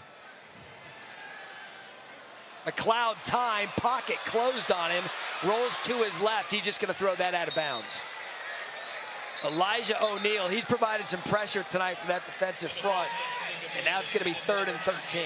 Well, it goes back to the false start to start this series, slows down the tempo, slows down what's going on, and now you're forced into a 3rd and long situation. Now, you are in this situation, as G.J. Kinney's going to say, the offensive coordinator, you're in a 4th-down position. That call's been made, kind of, hey, if you get this, we're going to go for it on 4th. So they're going to make a play call with that in mind. Sun Devils back off the blitz. McLeod's going to go over the middle. Well short of the 1st down is Cole Wilson. So as you said, 4-down territory. They get 6 of it back. And you see no hesitation. I mean, that wasn't like waiting for, are we going to go for it? The play call's already ready. The play call's in. They knew that was what was going on with that call on 3rd down. So 4th and 8. Trips to the top of your screen. Joey Hobart, a big 1st half receiving. Haven't called his name yet here in the 2nd.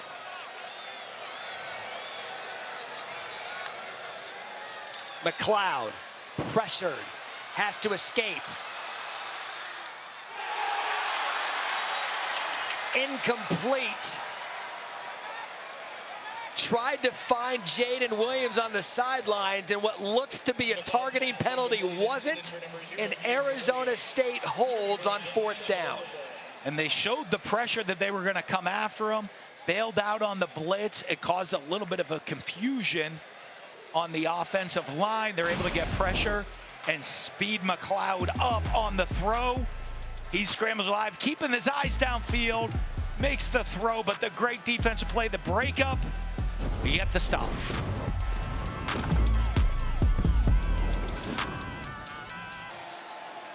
Just like we thought, a defensive struggle in the 2nd half. Matt Berry, Dan Mullen, Harry Lyles back with you. Thursday Night College Football, ESPN. Tied at 21, turnover on downs for Texas State. Arizona State with the ball at the 38. Check that 34. Scatterbo. And give the Bobcats a ton of credit. This kid had 262 yards rushing a week ago. He has been held in check throughout the night. I know we've talked how great both offenses are, but both of these teams have played great defense in the first 2 weeks. But I'd like to see Arizona State really continue to let's feed Scatterbo. Let's try to get back to establishing the run to open up the pass instead of vice versa, and really make them commit to stopping Scatterbo and his physicality. 12 carries, 26 yards. 2nd and 7. And that's been all night for this Texas State defense. Alex Merritt in the backfield. You know, look at the penetration right off the bat. Merritt just getting up the field, misses on the zone scheme, trusts it and gets vertical to disrupt the outside zone play. Trusts the reach block. I'm going to get vertical and disrupt outside zone.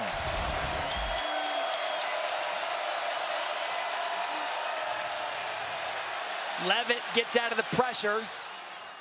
That is good quarterbacking by number 10. Shimon Mateer for 15. Great example of his deceptive mobility, keeping his eyes down the field and moving the chains 3rd and long. And it did the step up. Ben Bell, the great sack man for Texas State, was right there, creating pressure coming off the edge. He's able to step up inside the pocket, feels the pressure, slides up, keeping the eyes downfield the whole time. Finds his tight end and moves the chains. The Taylor Kelly is strong in Sam Levitt. Former mobile quarterback, Arizona State. Okay. You were coaching ball. Yeah, I did. I did not quite get as much research in on the ASU prep, on the Arizona State history of quarterbacks. I believe you were at Mississippi State then with a fellow named Dak, who just got paid. He was a By pretty the way, good mobile quarterback too. Congratulations on Dak becoming the richest player in NFL history. Well, thank you. Did he send you something? He sent a thank you. I did message him. They said, hey, I said congrats, and I got a thank you. And I did say definitely he's picking up the tab next time we go out for dinner, though. Understood. I'm invited. We can't quite make out the number on the injured Texas State player. Uh-oh. Uh-oh. Sparky's going at it. Does he have anything? Does he have a weapon on him? No, no. Now we're hugging the security guard. Careful. HR violations. Huh. All right. Okay. Yeah. So Tunmisi Adeli from Texas A&M. Look, it's hot out here. I mean, short week.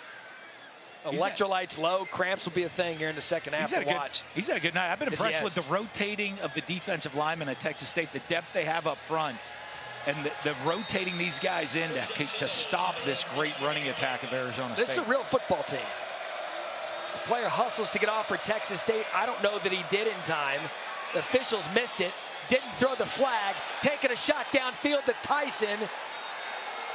And the flag is on the field. Now, it's interesting, Coach, because did they see the player not get off in time for Texas State? I think he did. I think that was a heads-up play by Sam Levitt, seeing that and saying, hey, I know I have a free play possibly right here. Taking the shot and just throwing up a jump ball for his receiver and drawing the pass interference on the play as well. It was Khalil Alexander that was late to get off.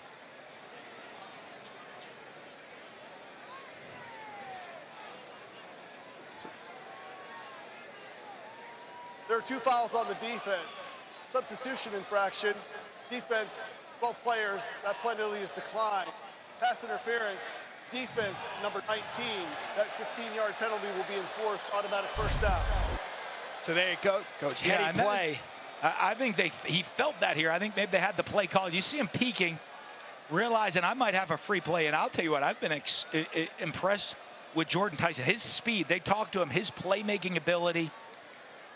Only 6 catches in the first 2 games of the season, but they've been running the football so much. They said he's got to be a big-time playmaker for them, and he is vertically stretching the field, making these deep plays down the field. 4 receptions, 111 yards in the touchdown, so move the chains.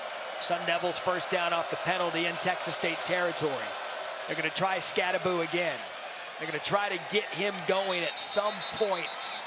Scadaboo, you get the feeling he's one of those running backs, kind of a body blow, and at some point the physicality, you think, would lead to one to break.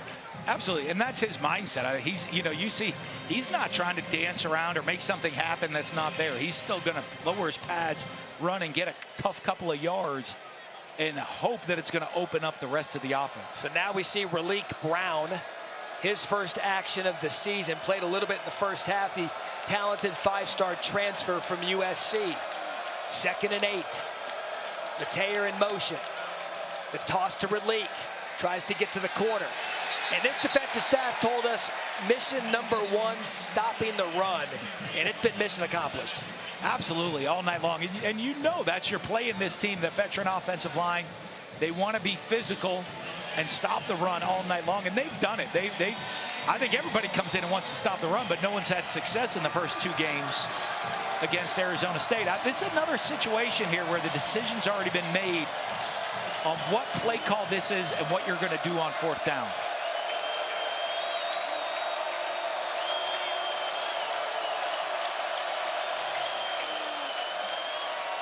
Levitt across the middle. Mateer wide open. Good close by the Texas State defense. And to your point, Coach, cut down the 3rd and long yardage. We'll see what Dillingham does here. I'd be stunned if he didn't go for it. As an Arizona State player, offensive lineman's down on the field. Timeout for an injured offensive player. That is Cade Briggs. 2 stops for Briggs, Texas Tech and New Mexico.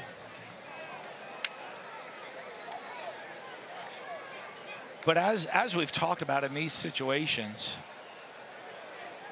that decision's made, and it's good to see Sam Levitt, a young quarterback, sit there and say, hey, I know the situation. I'm great. We're going to throw the ball underneath and set up the 4th down instead of trying to force one down the field, which then makes it a tougher decision on 4th and 10, kind of out at around the 40-yard line. Talked to Dillingham prior to the game. He said he feels comfortable with Ian Hershey at 52. Said at home. There's a big difference between comfy and rolling them out there to do it in a tie game in the 3rd quarter, though. Yeah, but you coaches are you guys are so itchy scratchy anyway. Oh, wait a second. Oh. How about Ian Hershey's out there? Oh.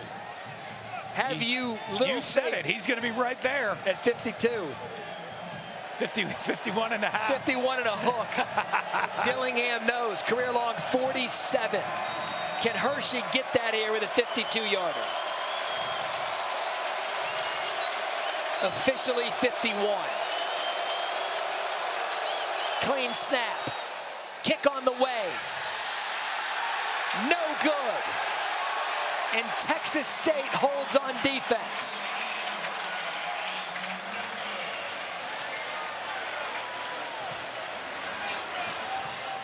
Looks like he had the distance on the kick. That's why the coach rolled him out there to give him that opportunity. Put a shot on it. It's a little too much chocolate there to the left. That's $1. So missed field goal for Arizona State. Still tied at 21 here midway through the 3rd quarter. McLeod and the Bobcats offense back on the field. Quick shot. Just a kind of little shovel to Ismail Mahdi. We were talking about the decision for Arizona State. 5 for 5 on the year on 4th down conversions. 4th and 6, kind of that tweener yardage. 52 yards, though, tweener distance. Yeah, it's kind of right there in that tough decision. You could have gone either way with it.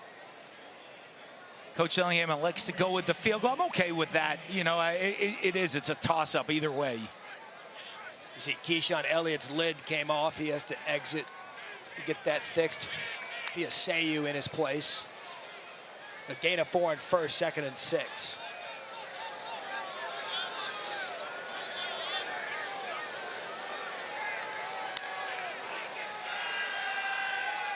McLeod wisely checks down. And that'll be a 1st down right on the line. Shamari Simmons brings down Mahdi. This is kind of what the Texas State offense needed right now. You're going to see them now. They get the tempo going. That first down allows them to get their tempo going and create rhythm on offense.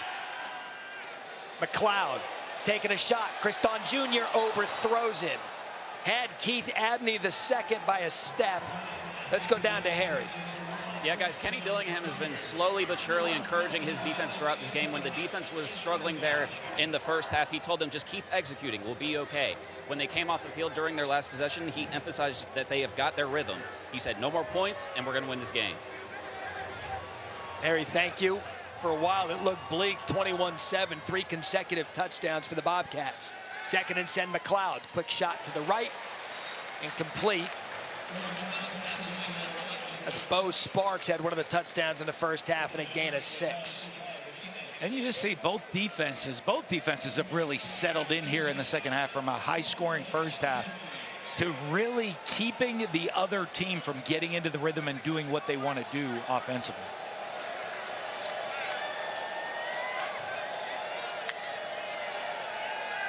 McLeod, again, quick shot to Sparks.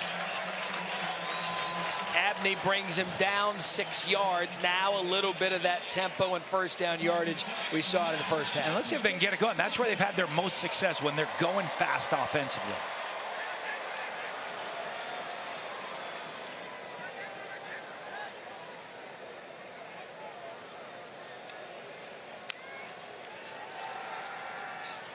Pump fake, double move, wide open, touchdown Texas State.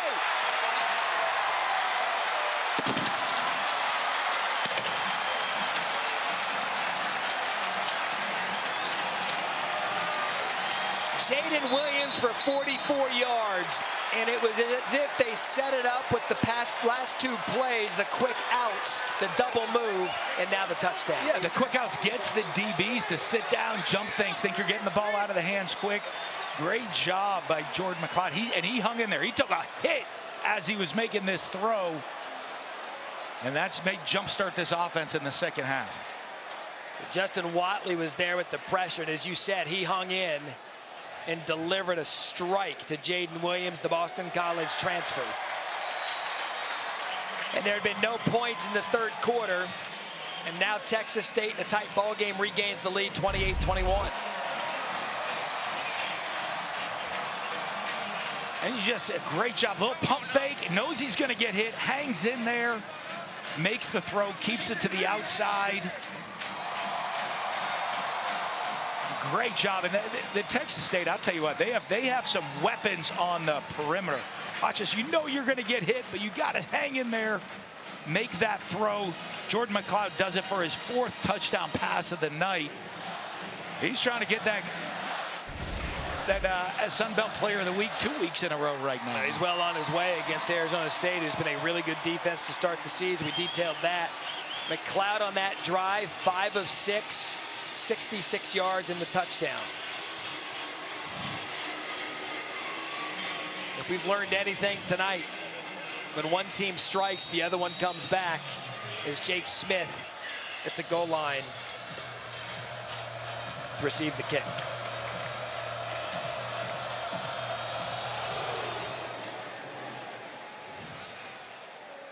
That'll be a touchback as we take a look at tonight's player spotlight, brought to you by Lexus.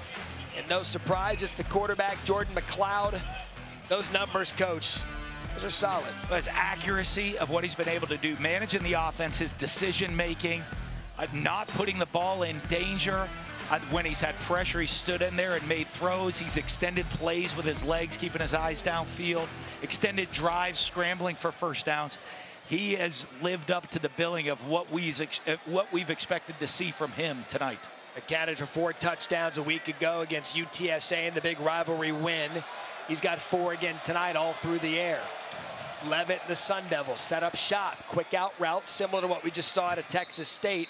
Mateer on first down. And Arizona State's done a great job responding, and Coach Dillingham talked about that. You know, what's our response? How are we going to respond to different situations? They want to see how they do it, and they've been able to do it all night long, where they've taken the punches and then they've responded and come right back at it. Kyle Scott now at right guard. Cade Briggs injured last series. 2nd and short. Quick throw behind his receiver, intended for Guillory. And now 3rd down.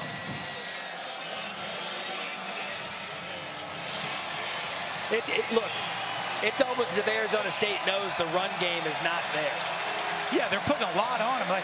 But to me, here you go. You have your 3rd and 1, and you have a Cam Scadaboo in the backfield. I think everybody knows what's going to happen. And they've shut him down, but this is his specialty. There's the 1 yard, and he just lowers that shoulder. You can tell he's almost getting frustrated without being able to break one, and that's going to be a first down, Arizona State. What a weapon he is. I mean, you're looking there, and he's met in the backfield, saying there's no way. He's got a linebacker one-on-one behind the line of scrimmage, and he's getting knocked backwards for 2 yards for Cam Scadaboo to get the first down. Power this team forward. Averaging 1.7 a carry tonight. Levitt. Sam Levitt. He's got it. Look at Levitt go. Inside the 25-yard line. Caleb Culp chased him down in a gain of 40. You watch his game, and you see him eyes downfield. It's not there. He has a lane and takes off. But boy, when he takes off, he has some acceleration, getting through that first level and putting the jets on down the field. A huge pickup and a huge response on this drive for Arizona State. A big-time high school basketball player in Oregon. Marcus Arroyo, offensive coordinator, said the guy's a hell of an athlete. You saw it there. 1st and 10. Over the middle, wide open. Cameron Harpole had a touchdown if he keeps his feet. But nonetheless, another big play for ASU at a gain of 17. Ball spotted at the 7-yard line. And ASU's going to hurry to the line here and try to get a little tempo going. Scatterboo. I mean, you called it. Answer for answer right now, and a gain of 5, 2nd and goal. What do? You have that big guy back there. Hey, just run the same play. Copy it and go again. Hand it to the big man. Scatterboo. Touchdown, Arizona State. Oh, do we have a Texas two-step going tonight in San Marcos?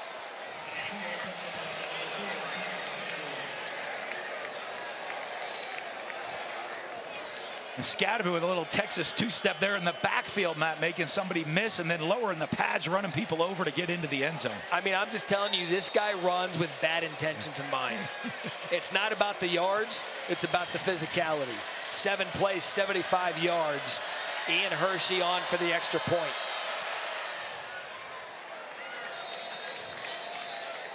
Wow.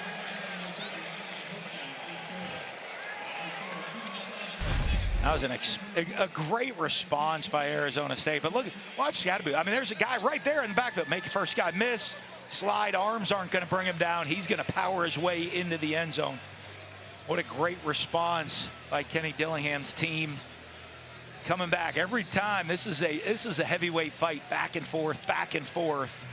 These teams getting after each other, explosive plays, power run. We talked about it beginning of the broadcast, how big it is for both programs for different reasons, but the similarities, young head coaches, G.J. Kinney 35, Kenny Dillingham 34, both in year 2 at their respective programs. But Texas State, for my money, along with Memphis, maybe Boise State throw in there, the 3 best group of 5 teams that I've seen this year, and group of 5 gets a team in the 12-team playoff. Absolutely, and you have this is a big game for them, making a statement, getting to play a Power 4 team, and how did you play against them? But both of these teams, you have to be impressed with how they're playing and where each coach has this program in only their 2nd season. That's Cole Wilson. He's going to get to run this back. Caught it at the 4. Wilson has a crease, has some space, gets it out to the 32-yard line. And one of the rare kick returns you get to see in college football. Parker Lewis, the kicker. Don't just call them kickers. They're physical. They're athletes, too. They are. Isn't it amazing how games can flow? First couple of possessions for each team in the 3rd quarter. Punt, stop, punt. And now consecutive possessions, we have touchdowns. And explosive plays on those touchdowns, back and forth.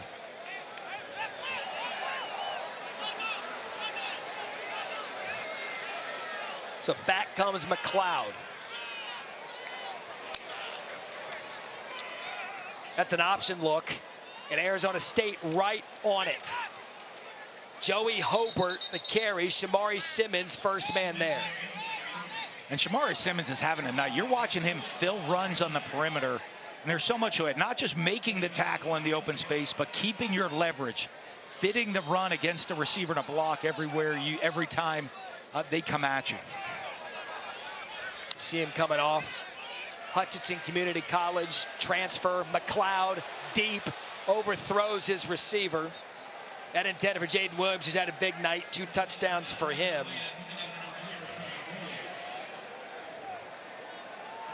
It's about the only thing that could stop the tempo of either team. And that's what you do. When Arizona State's had success, they've talked about it. They wanted to get Texas State off rhythm, get them behind schedule, and then be able to create pressure on the quarterback to get them off the field. So now Seven Simmons, he's off the field on a big 3rd down. 3rd and 10. McLeod swings it outside. ASU defenders there after a slip, and that's a good effort out of Monty. He looked like he was going to be bottled up, and he got 8 of the 10, and decision time now for G.J. Kinney.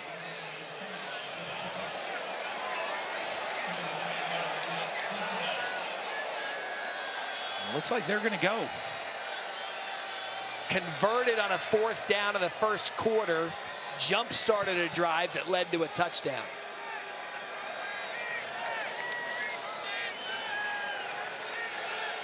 A little bit slow getting lined up, getting the communication here. Let's see if he takes a timeout to just make sure they get everybody on the same page. Yeah, that's exactly what they're going to do. State has called the first timeout of the half. 30-second timeout. So they failed on a 4th down attempt in the 3rd quarter. Don't you? I love that we have 2 young head coaches going back and forth in this game, making 4th down decisions, building their programs, trying to get in different storylines. Texas State, they've only been an FBS program since 2014. So, I mean, when you consider it a decade of FBS football, they're still trying to establish year in and year out. Whereas Kenny Dillingham inherited an absolute mess at Arizona State, and he's just trying to get that place back to level playing field. Yeah, and both of them. I mean, Texas State went to their first bowl game in school history last year and won it. And both of these guys, but they're building the right way. They have solid rosters. They get guys that want to be part of the program. And when you watch them play, they are well-coached football teams that play and do all the little things in the game the right way. Big play here towards the end of the 3rd quarter.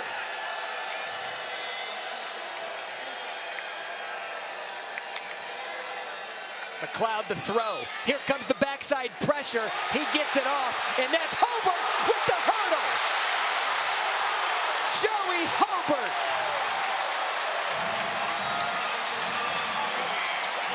26 yards, and Hobart is a guy that this offensive coordinator, Mac Leftwich, best hands he's ever seen, but he goes, I trust the kid implicitly so much he babysits my children. With his girlfriend, that's trust. I mean, think about that. Unbelievable, unbelievable play by Jordan McLeod, too. Getting to the second read off the blitz, they disguise the coverage, heads up play, and then Hobart, the athletic, not just the hands. Look at this. The athleticism. That ignited this crowd. Rouser was the one that got hurdled. There's a great story, though. He said Hobart and his girlfriend come over, babysit his kids. That's the end of the 3rd quarter. That's the end of the 3rd quarter. Timeout. So how does he repay him? Does he get payment and receptions? I'm not sure that's a Venmo transaction. But I can be sure of one thing. We go to the 4th quarter. Tied at 28 in San Marcos. Stay with us. We got a classic here on ESPN. Coach, you talked about responding in that first half. You responded again in that 3rd quarter. What do you got to do to have the final response and win this game in the 4th? We got to finish. It starts right here. You know, they're on their fringe field goal range. If we stop them here on 2nd and 3rd down, they're either going to have to go for it or punt. More than likely, it'd be a long field goal for them. So we got to get off the field right here. Can't give up any more yards. Get the ball back, go down and score. But this is what football's about. I mean, this is what year 2 of a program's about. It's about getting in these games and seeing your guys battle. So I've been pleased. Thank you, Coach. Thank you. That was Javen Robinson, nearly picked off the McLeod pass intended for Cole Wilson as we begin the 4th quarter. Dan Mullen, Matt Berry, Harry Lyles with you. What a great defensive play by Robinson. Great job finding the ball. One of the hardest things for DBs to do is find that ball and play the ball, not have to play the receiver. Shamari Simmons was briefly off the field. He's back for a big 3rd and 9. That's Perry out of the backfield. It looked like a design run for McLeod, and Clayton Smith ate it up. Great job on the pressure right there. They're showing that bluff look with the double A gap blitz. They bail out of it. And all of a sudden, McLeod thinks on the draw there's going to be a spot, little TE game where the tackle gets up the field, the end twists inside. And that took him out of 4-down territory, potentially forcing him to punt after a loss of 4.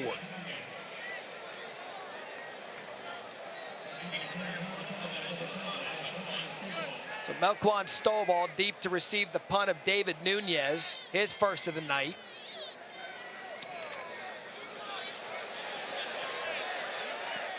And that is punting perfection. Somewhere Pat McAfee just had a cigarette. Maybe Nunez, maybe that's his specialty. Just drop it down inside the 5-yard line. Great punt. ESPN Plus home for more than 50 Sun Belt football games this season. Here are Saturday's featured matchups. Old Dominion hosts Virginia Tech 6 Eastern. Southern Miss hosts USF at 7 Eastern. If you're a Sun Belt fan, go to ESPNplus.com to sign up. We do a lot of Fun Belt here on Thursday nights. Excited for some of the games we have later this season. But right now, one half of the Sun Belt, one half of the Big 12 are locked in a good one tonight. Sun Devils' worst starting field position of the season.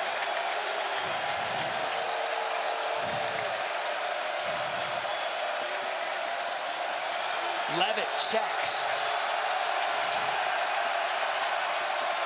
Scatterbury tries to dance, and I mean, that flag on the play, that was an example of him making something out of nothing. We'll see if it holds. Kenny Haynes brings him down.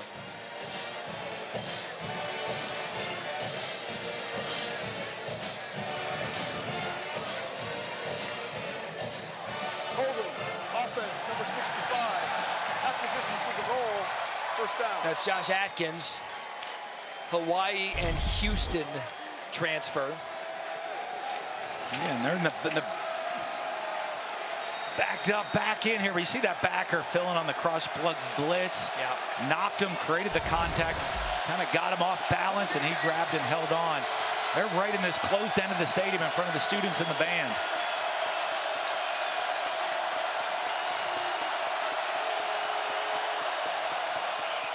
So Levitt wisely just stays under center and gets what he can to give him some breathing room. Be about 3 yards to bring up second down. Injured Texas State player. Timeout for a defensive injury. That's Terry Webb.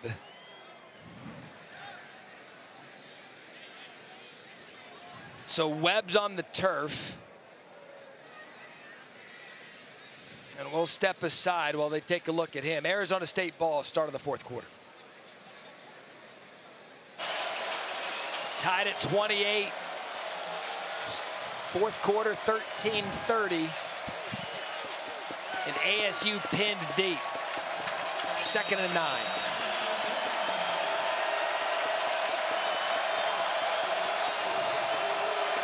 Scatterbury. And they're going to flag it dead.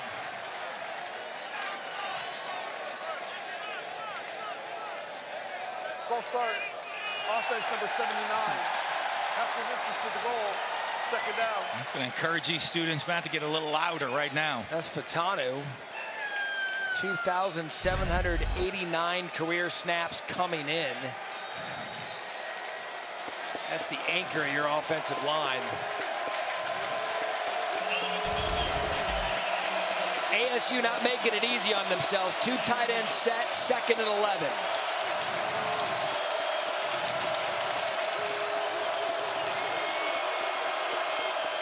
Scatterbury, space, and that's really the first time we've seen him get loose. He had a 13-yard run early in the game.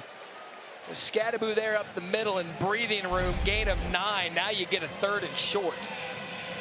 What a luxury to have this guy that can run through every first tackle. You see the physicality that he plays with to get you out of those tough back-to-the-wall situations. Big 3rd down here. And even a manageable 3rd down, correct.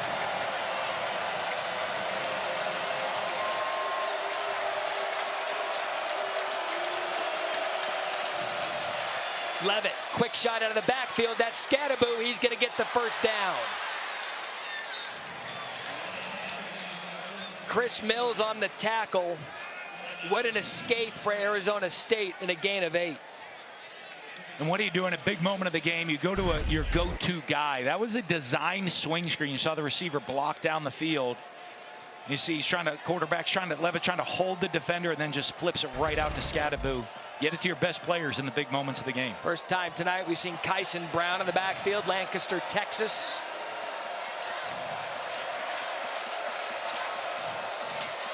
First and 10. Levitt low, incomplete. Intended for Mateer. You mentioned Kyson Brown from Lancaster, Texas. Obviously Texas State, all of the players from the state of Texas on their roster. It was 91 at last chance. Arizona State, 19 players from Texas. They've got that motto, Texas to Tempe. Coaches are staying after the recruit. It's a big game for both schools selling their programs in this state. 2nd and 10. Levitt Makes his reads, decides to pull it down and takes a big hit to the head. And a gain of 6. And Kenny Dillingham is wondering where the flag was. Max Harris, Kenny Haynes combined on it.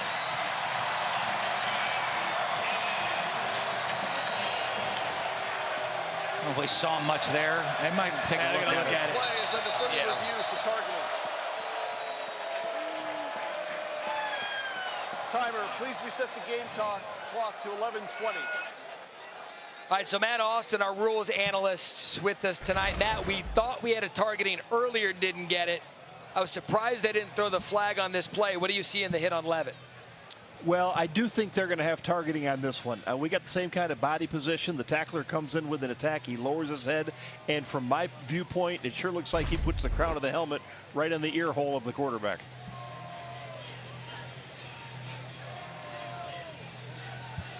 Are you surprised they didn't throw the flag? Well, not necessarily. You got to have the right angle to see. There's been a lot of hits today. There's been a lot of high hits that have been with the shoulders. So I can understand why they didn't throw the flag. You got to have the right view. You don't want to guess on these plays.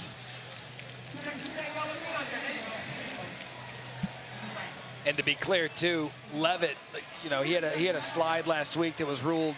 He got the yardage to gain, but he started the slide for the yardage marks, and he wasn't sliding there. He was lowering his shoulder. No, he wasn't. I am impressed with his acceleration. When he decides to take off and go, he accelerates, get out of that pocket. And you saw, too, on that play, the progressions. He went from the right of the field, read 1, read 2, read 3, wasn't there, tucked it and ran.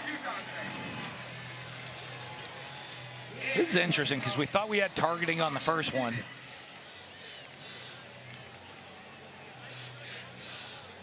I'd be stunned if this wasn't thrown.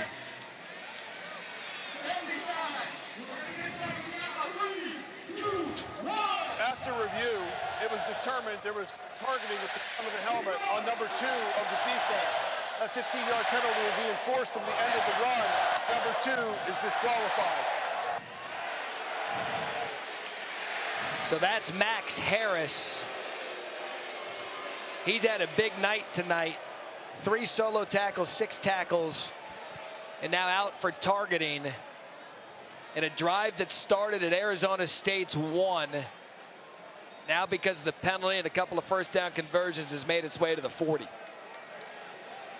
And Harris is one of their leaders. He sets all the fronts of the defense. He's kind of the quarterback out there for Dexter McCoyle Sr. That's a big miss as James Neal's now going to slide in.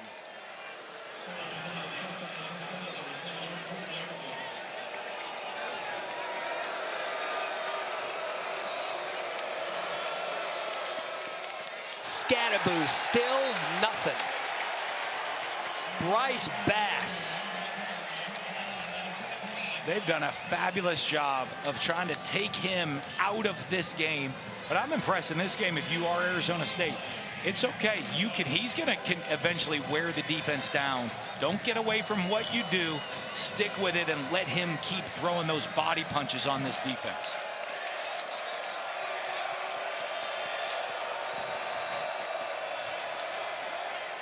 Levitt, middle of the field. That's Mateer again. I tell you what, Shimon Mateer has found some yardage in the middle of the field. Levitt takes advantage and a gain of 24. And a huge throw right there. Getting the tight end up the seam. Does a great job. Patience. Just see the little 2-ball over the backer's head. The backer steps up right there. Coming to Scatterboo, the running back underneath. Great patience. Little 2-ball. Putting a little air underneath it to drop it into his tight end in the seam. So now Texas State side of the field after the gain of 24.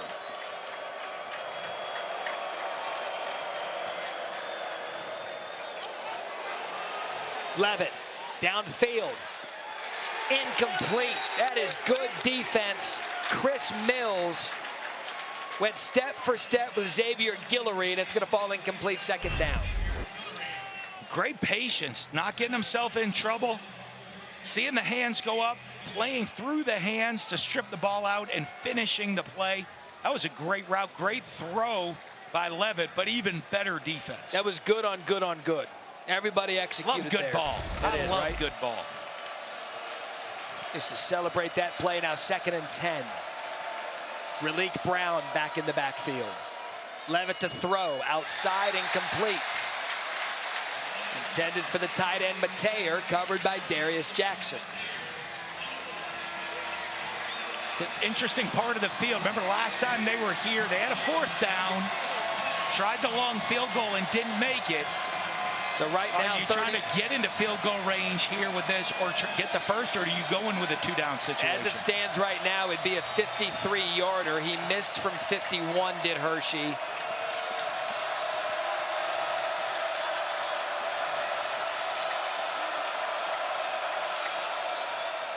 And they're going to throw the flag before the play.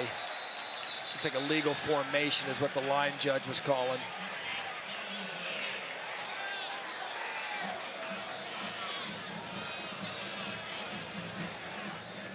Before the snap, illegal motion, the offense, not all players were set.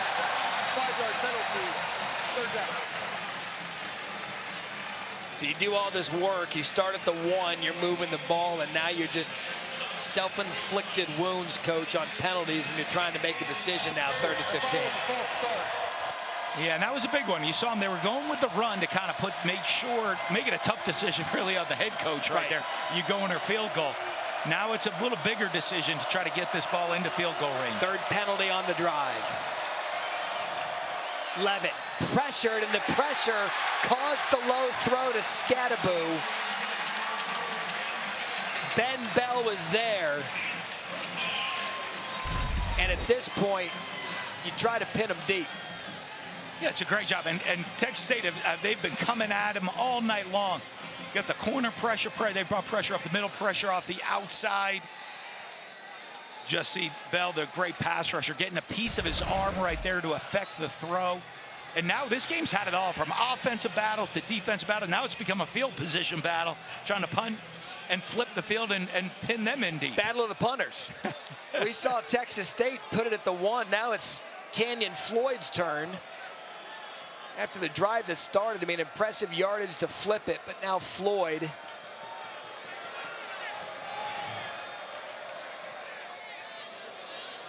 There's a flag on the play.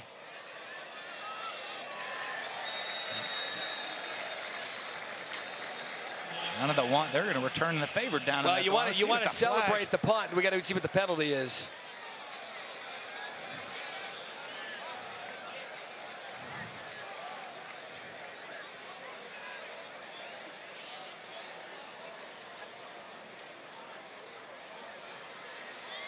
Going over here to the Texas State sideline.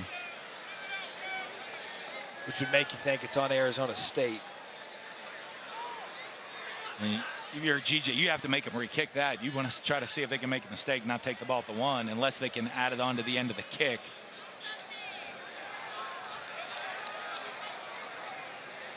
Illegal formation. Offense, more than 4 plays. That penalty will be tacked on to the end of the kick. There you go. So what was it, the 1-inch line? Now it goes out to the 5-yard line. Yeah, out to 5 or 6. These two coaches, I'm really impressed. You watch and you want to see great teams. Why there's so much excitement around these programs? It's this great football they're playing. ESPN Thursday Night College Football is presented by the refreshing taste of Twisted Tea Hard Iced Tea. Please drink responsibly. And in part by McDonald's. The Bobcats' most famous alumnus, Lyndon B. Johnson, 36th President of the United States, graduated 1930. The school was known as Southwest Texas State Teachers College back then. They've got a Lyndon B. Johnson Museum downtown. To enforce the previous penalty from the previous spot when we replay 4th down. So Arizona State is going to punt it again after Texas State, we thought, had decided to take the penalty and have it tacked on. Kick. I like this decision better, but we'll see how it plays out.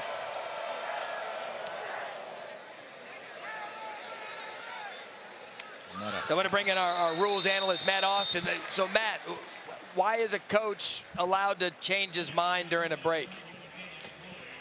Well, it just happens. We let coaches change their minds all the time during the game. This one just happened to fall during a break. Coach thought a little bit about it, and I'm with Coach Mullen. I would have taken had him re-kick also, getting the ball at the 5. You can usually do better. So that happens all the time during the game. Like I said, this one just happened during a break, so it seemed a little odd.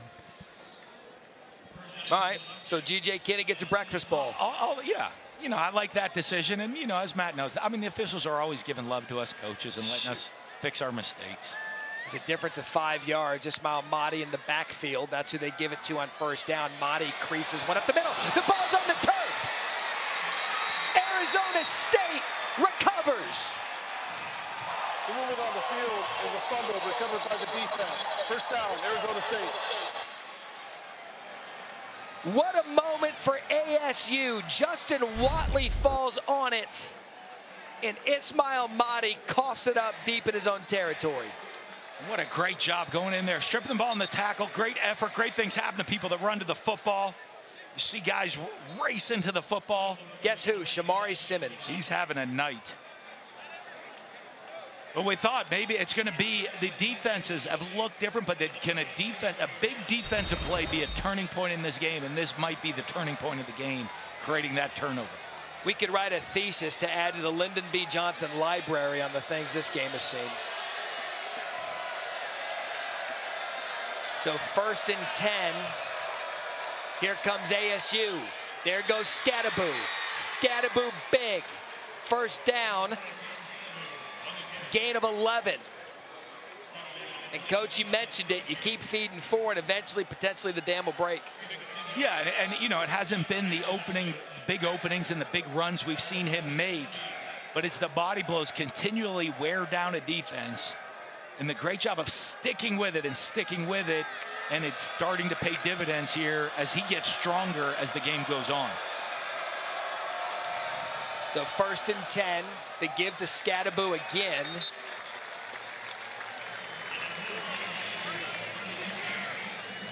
That's Ben Bell, who's been active all night. They're going to lose him 1. But another Bobcats player Time down. out for an injured defensive player. That's Kenny Haynes. The other thing that continuing to feed Skattebo is going to do is it continues to force Texas State to commit to stopping the run, which is going to make it easier to throw the ball and give better looks to the young quarterback, Sam Levitt. And he's taken advantage of that all night long, of creating advantageous looks and making some good throws. You wonder what, you know, there's been a lot of injuries in this game tonight. First quarter moved. Both teams coming off a short week.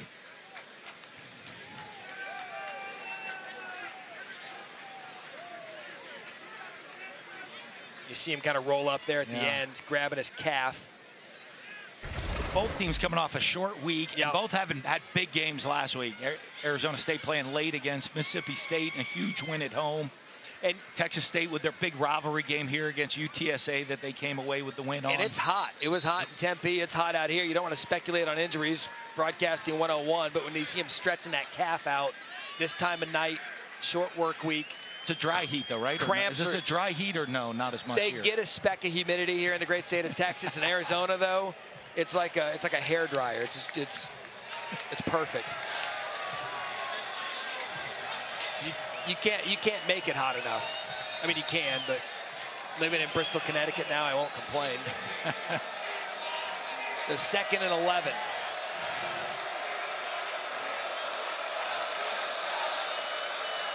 Tyson makes his way into the backfield with Skattebo, situated on both sides of Levitt. Levitt over the middle. That's Tyson out of the backfield, tries to make a couple of moves. Caleb Culp there, the all-conference player. The gain of 5. Now, what are you telling your quarterback here? You want the touchdown, but you know you're in field goal range, but you still want to be aggressive. You just can't.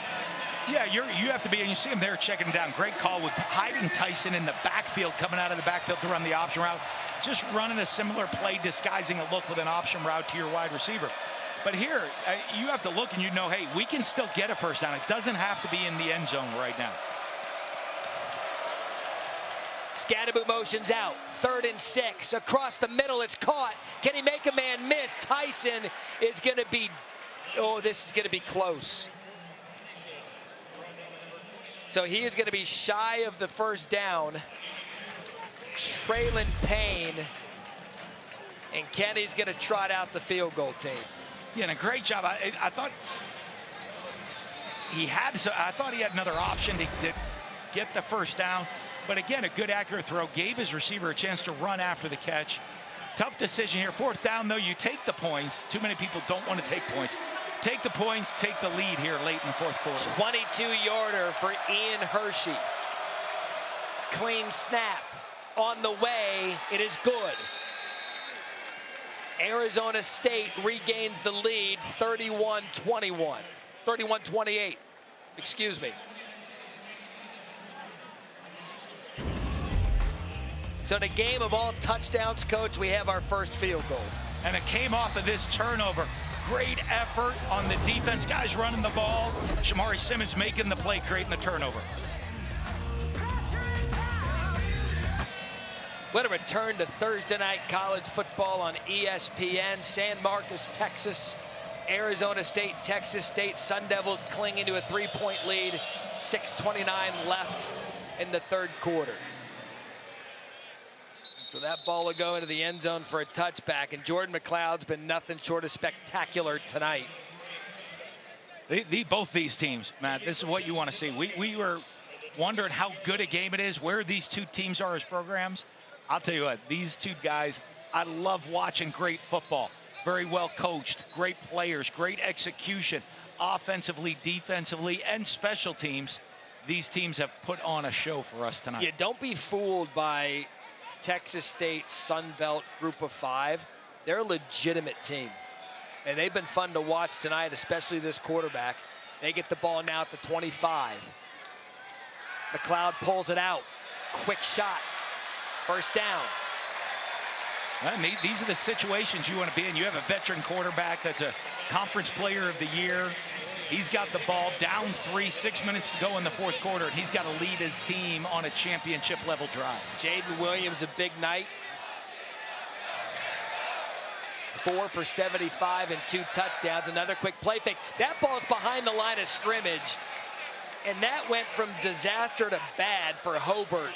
And that's Texas State. Shamari Simmons again. They keep trying to test him out there, and he keeps defeating blocks in the perimeter and making play after play after play. He was our spotlight player on defense coming in this game, having to deal with all the slot receivers for Texas State, and he has stepped up and made plays. That's a loss of 6. 2nd and 16. Ismail up the gut. Mahdi brought down by McCullough and Elliott. Brought down by number 22, Caleb McCullough. So he gets the lost yardage back +2, bringing up 3rd down. 3rd and 11. Quick snap. McLeod taking a shot, has a receiver, and it's intercepted. Xavier Alford. Turnover, Sun Devils. Cole Wilson had his man beat, and 2 read it. Got there, and a huge turnover for Arizona State. And a great read, just a little bit late on the throw. McLeod getting to him, stared it down for a second. They tried to catch him off guard. He pump fakes, he stared him down, he saw it. And what a great read by Alford, coming from the opposite hash all the way to make a play on that ball, high point it, get the interception. We talked about the defenses and this Arizona State defense, what they've done the first couple games. Last 2 possessions, creating 2 turnovers. And putting this offense on the field where you know this is Cam Scadaboo time, where he loves to try to put games away in the 4th quarter. And you wonder how Arroyo will call this series. He play fakes on first down. That's Stovall trying to make a couple of men miss. All for naught, gain of 1. Culp there to tackle. But you have to know, if we know that it's going to be Scadaboo time, Texas State knows it's going to be Scadaboo time. You still got to stop them. Yes. You still got to, they have a veteran offensive line. Last week, he took the game over as Mississippi State made a comeback against them. He took the game over and put another team on his shoulders and put it away in the fourth quarter.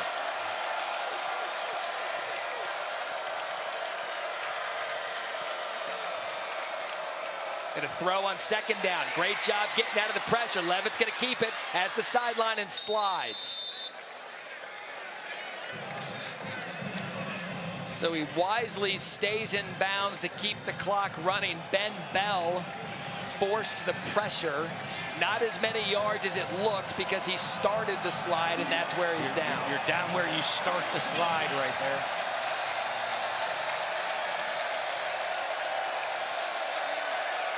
Big third down. Scadoo hasn't touched the ball, which is surprising on this series.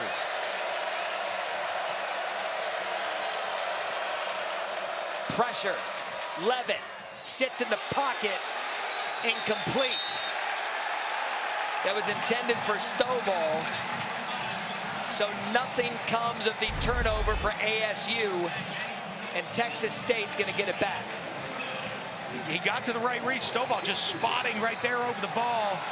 Ball's just a little bit hot and a little bit behind him, making him try to go down and make a tough catch. He's not able to come up with the ball, and Jordan McCloud's going to get a chance to redeem that interception, it looks like. So Canyon Floyd back on to punt to Cole Wilson.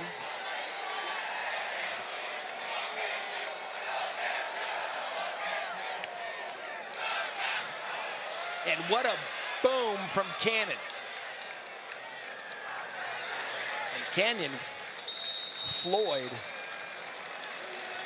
a punt of 56 yards. So 31-28. Late fourth quarter, 3:35 left. Dan Mullen and Matt Berry back with you. It's hot up here in the booth. Mullen's keeping the jacket on. I've gone full t-shirt, but dress shirt. But what a game we've had tonight. You said we've seen a little bit of everything throughout the game. We have, and you saw the offensive explosion early in the first half. You saw Texas State come out with the tempo, all the different playmakers they have to light up the scoreboard. Then you saw the toughness of Arizona State coming back, tying the game. Came a defensive battle a little bit in the second half. Field position, turnovers. It's had it all, and who's going to make the final big play to put this game away here in the final 3 minutes? Answer to that question right now is McCloud, gain of 8. Under 3:30 left. What could have been a crippling turnover for the Bobcats. Their defense stands up. Can the Sun Devils do the same? And Lincoln Perry falls. That's going to bring up a third down. CJ Fight was there. Year 2 for these young head coaches trying to continue their undefeated seasons.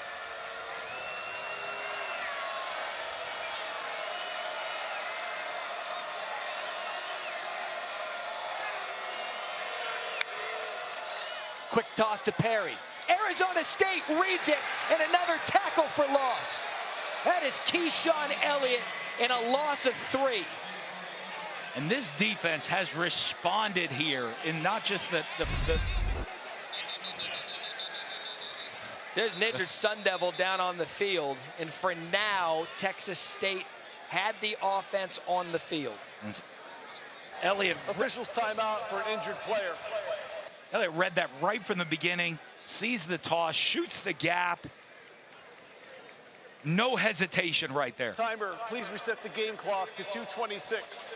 2:26. So we think that's... It looks like that. I think that's Elliott that's down that made that it. play, getting a little cramping and stretching it out there. But this Arizona State defense, we talked about them. I was so impressed with them coming into this game. Their ability to stop the run in their first 2 games, creating turnovers, and creating. They had 3 defensive touchdowns coming in. Yeah. They've been so impressive. And after the run of the first half where Texas State seemed to just do anything at will, they have buckled down and really made the plays to put their team ahead here in the second half, and especially the fourth quarter. So 6 TFLs this week, tackle for losses for Arizona State, 7 last week against Mississippi State. And this is the ball game right here. for Texas State, going for it, 4th and 5, deep in Sun Devils territory.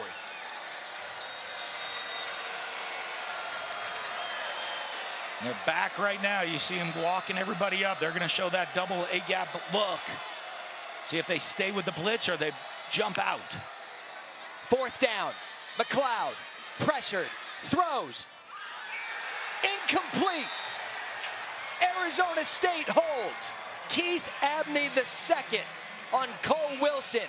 And for the 3rd consecutive series, 2 turnovers in a 4th down stop. ASU now in control. And they showed the blitz look, got out. And you see McLean step up, has his receivers, but great coverage, staying with him by Abney right there. Able to step in front of it, almost comes away with the interception, but on 4th down, all you got to do is knock that ball to the ground. He does that, and the defense comes up with a big stop. And I think this time, Matt, they're going to get it where they're not going to think, let's go throw the ball. They're going to get it to Scadaboo. Give it to your Mariano Rivera. For the kids at home, he was a Hall of Fame closer in baseball. Still 2 timeouts left for Texas State. And the 2-minute timeout, the new rule this year. So 3 clock stoppages.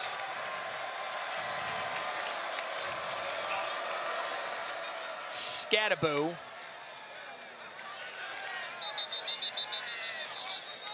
And there's 1 timeout for Texas State.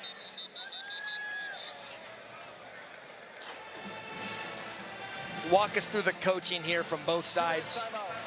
Oh, they took it to the 2-minute timeout. They let it get to the 2-minute timeout. Right call right there, because you want to save those 2 timeouts for the next 2 plays and not give them the option to have a free play to throw it before the 2-minute timeout.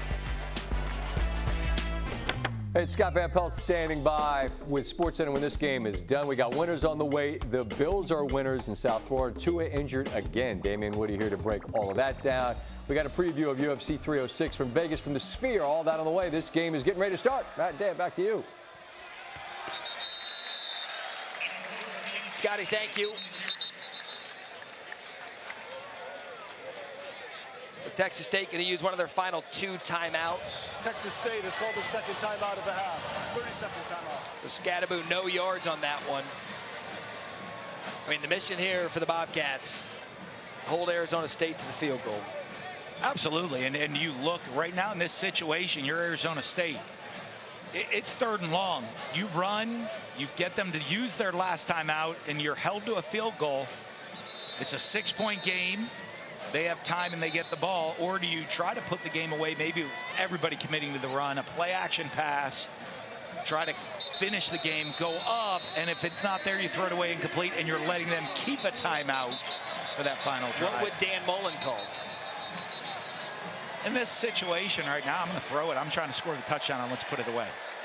They're going to commit to the run, get a great play action, they're selling take out. a shot. You're coming off a timeout. You've talked to your quarterback right now.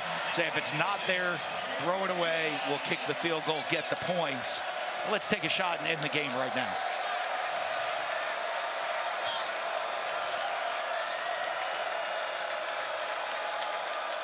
They opt for the run. Can Scadaboo put it away and get to the outside? Much like last week, Cam Scadaboo.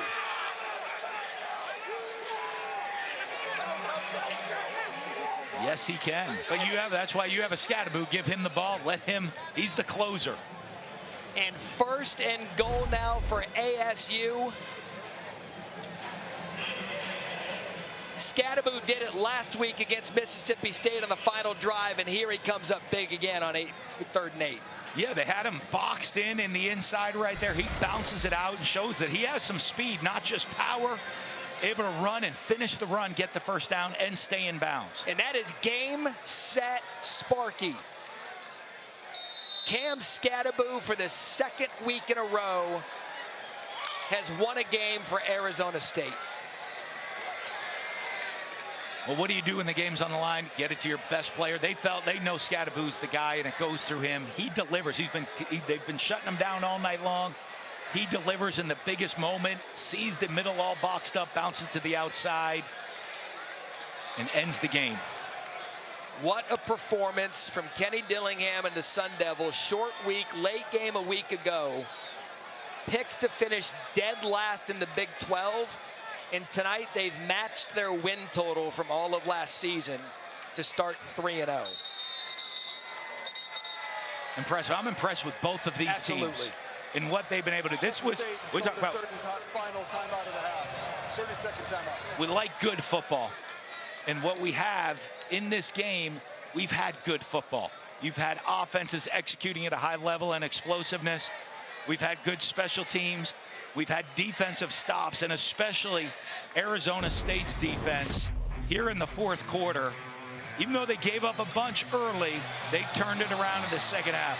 The forced fumble by Shamari Simmons, who's had a dominating performance in tonight's game, making all kinds of stops. The interception, deep down the field, Alford making a break on the play, and then in the final drive, the run through, the tackle by Elliott right there. Elliott comes through, they stop him on third down to create third and long. On fourth down, Abney breaking up the pass. 3 consecutive stops for the defense to come up and win the game. And now the coveted 10-day break. ASU will be right back out in Texas against Texas Tech on September 21st for their first Big 12 game. And now Texas State, Group of 5 bid still alive. They're at Sam Houston on September 28th. Yeah, they're still definitely alive for this. They're gonna have to win their conference, be the highest ranked conference champion in the Group of 5, which they still can, because this is an excellent football team. They're gonna have to snap it one more time with the play clock differential being about a 1 to 2 second play clock differential. But you'll see Levitt just take the 2 steps backwards, count to 1,001, 1,002, take a knee, get back on, get on the plane, get back to Arizona, and have a good weekend off. You know, Kenny this week, he said he was nervous because he wasn't sure. Delay of game, offense, 5-yard penalty, 4th down. They didn't Timer, please put 2 seconds on the clock. They didn't get physical in practice this week. He didn't know what team was going to come out. Short week, big win against Mississippi State. Arizona State is taking their first time out of the half. 30 seconds. And it was. They came out. And when you come to play this game here, when you're coming to Texas State, he wanted to make sure his players knew this was going to be a tough environment against a very, very good football team. And he said the first play early in the game, they would know how it was going to be when they showed up on that field. And their opening drive, they came out, played physical. And if you look, it's an interesting schedule for them to have a pretty good year. There's some tough games in there. I think the Big 12 is as wide open as any conference there is right now in the country. Isn't that what's fun about it? You talk about realignment. We were talking with Arizona State Athletic Director Graham Rossini, great new athletic director for the Sun Devils, talking about regionally the 4 teams that came over from the Pac-12. Yeah. They fit right into the Big 12. Well, run the ball, play great defense. That's a recipe to compete for a championship, and that's what Arizona State does. And it's going to be interesting to see how they do, and some of the games they have coming up are definitely winnable. Down 21-7 at one point. Arizona State comes on the road behind their young quarterback, Sam Levitt, and gets the 31-28 win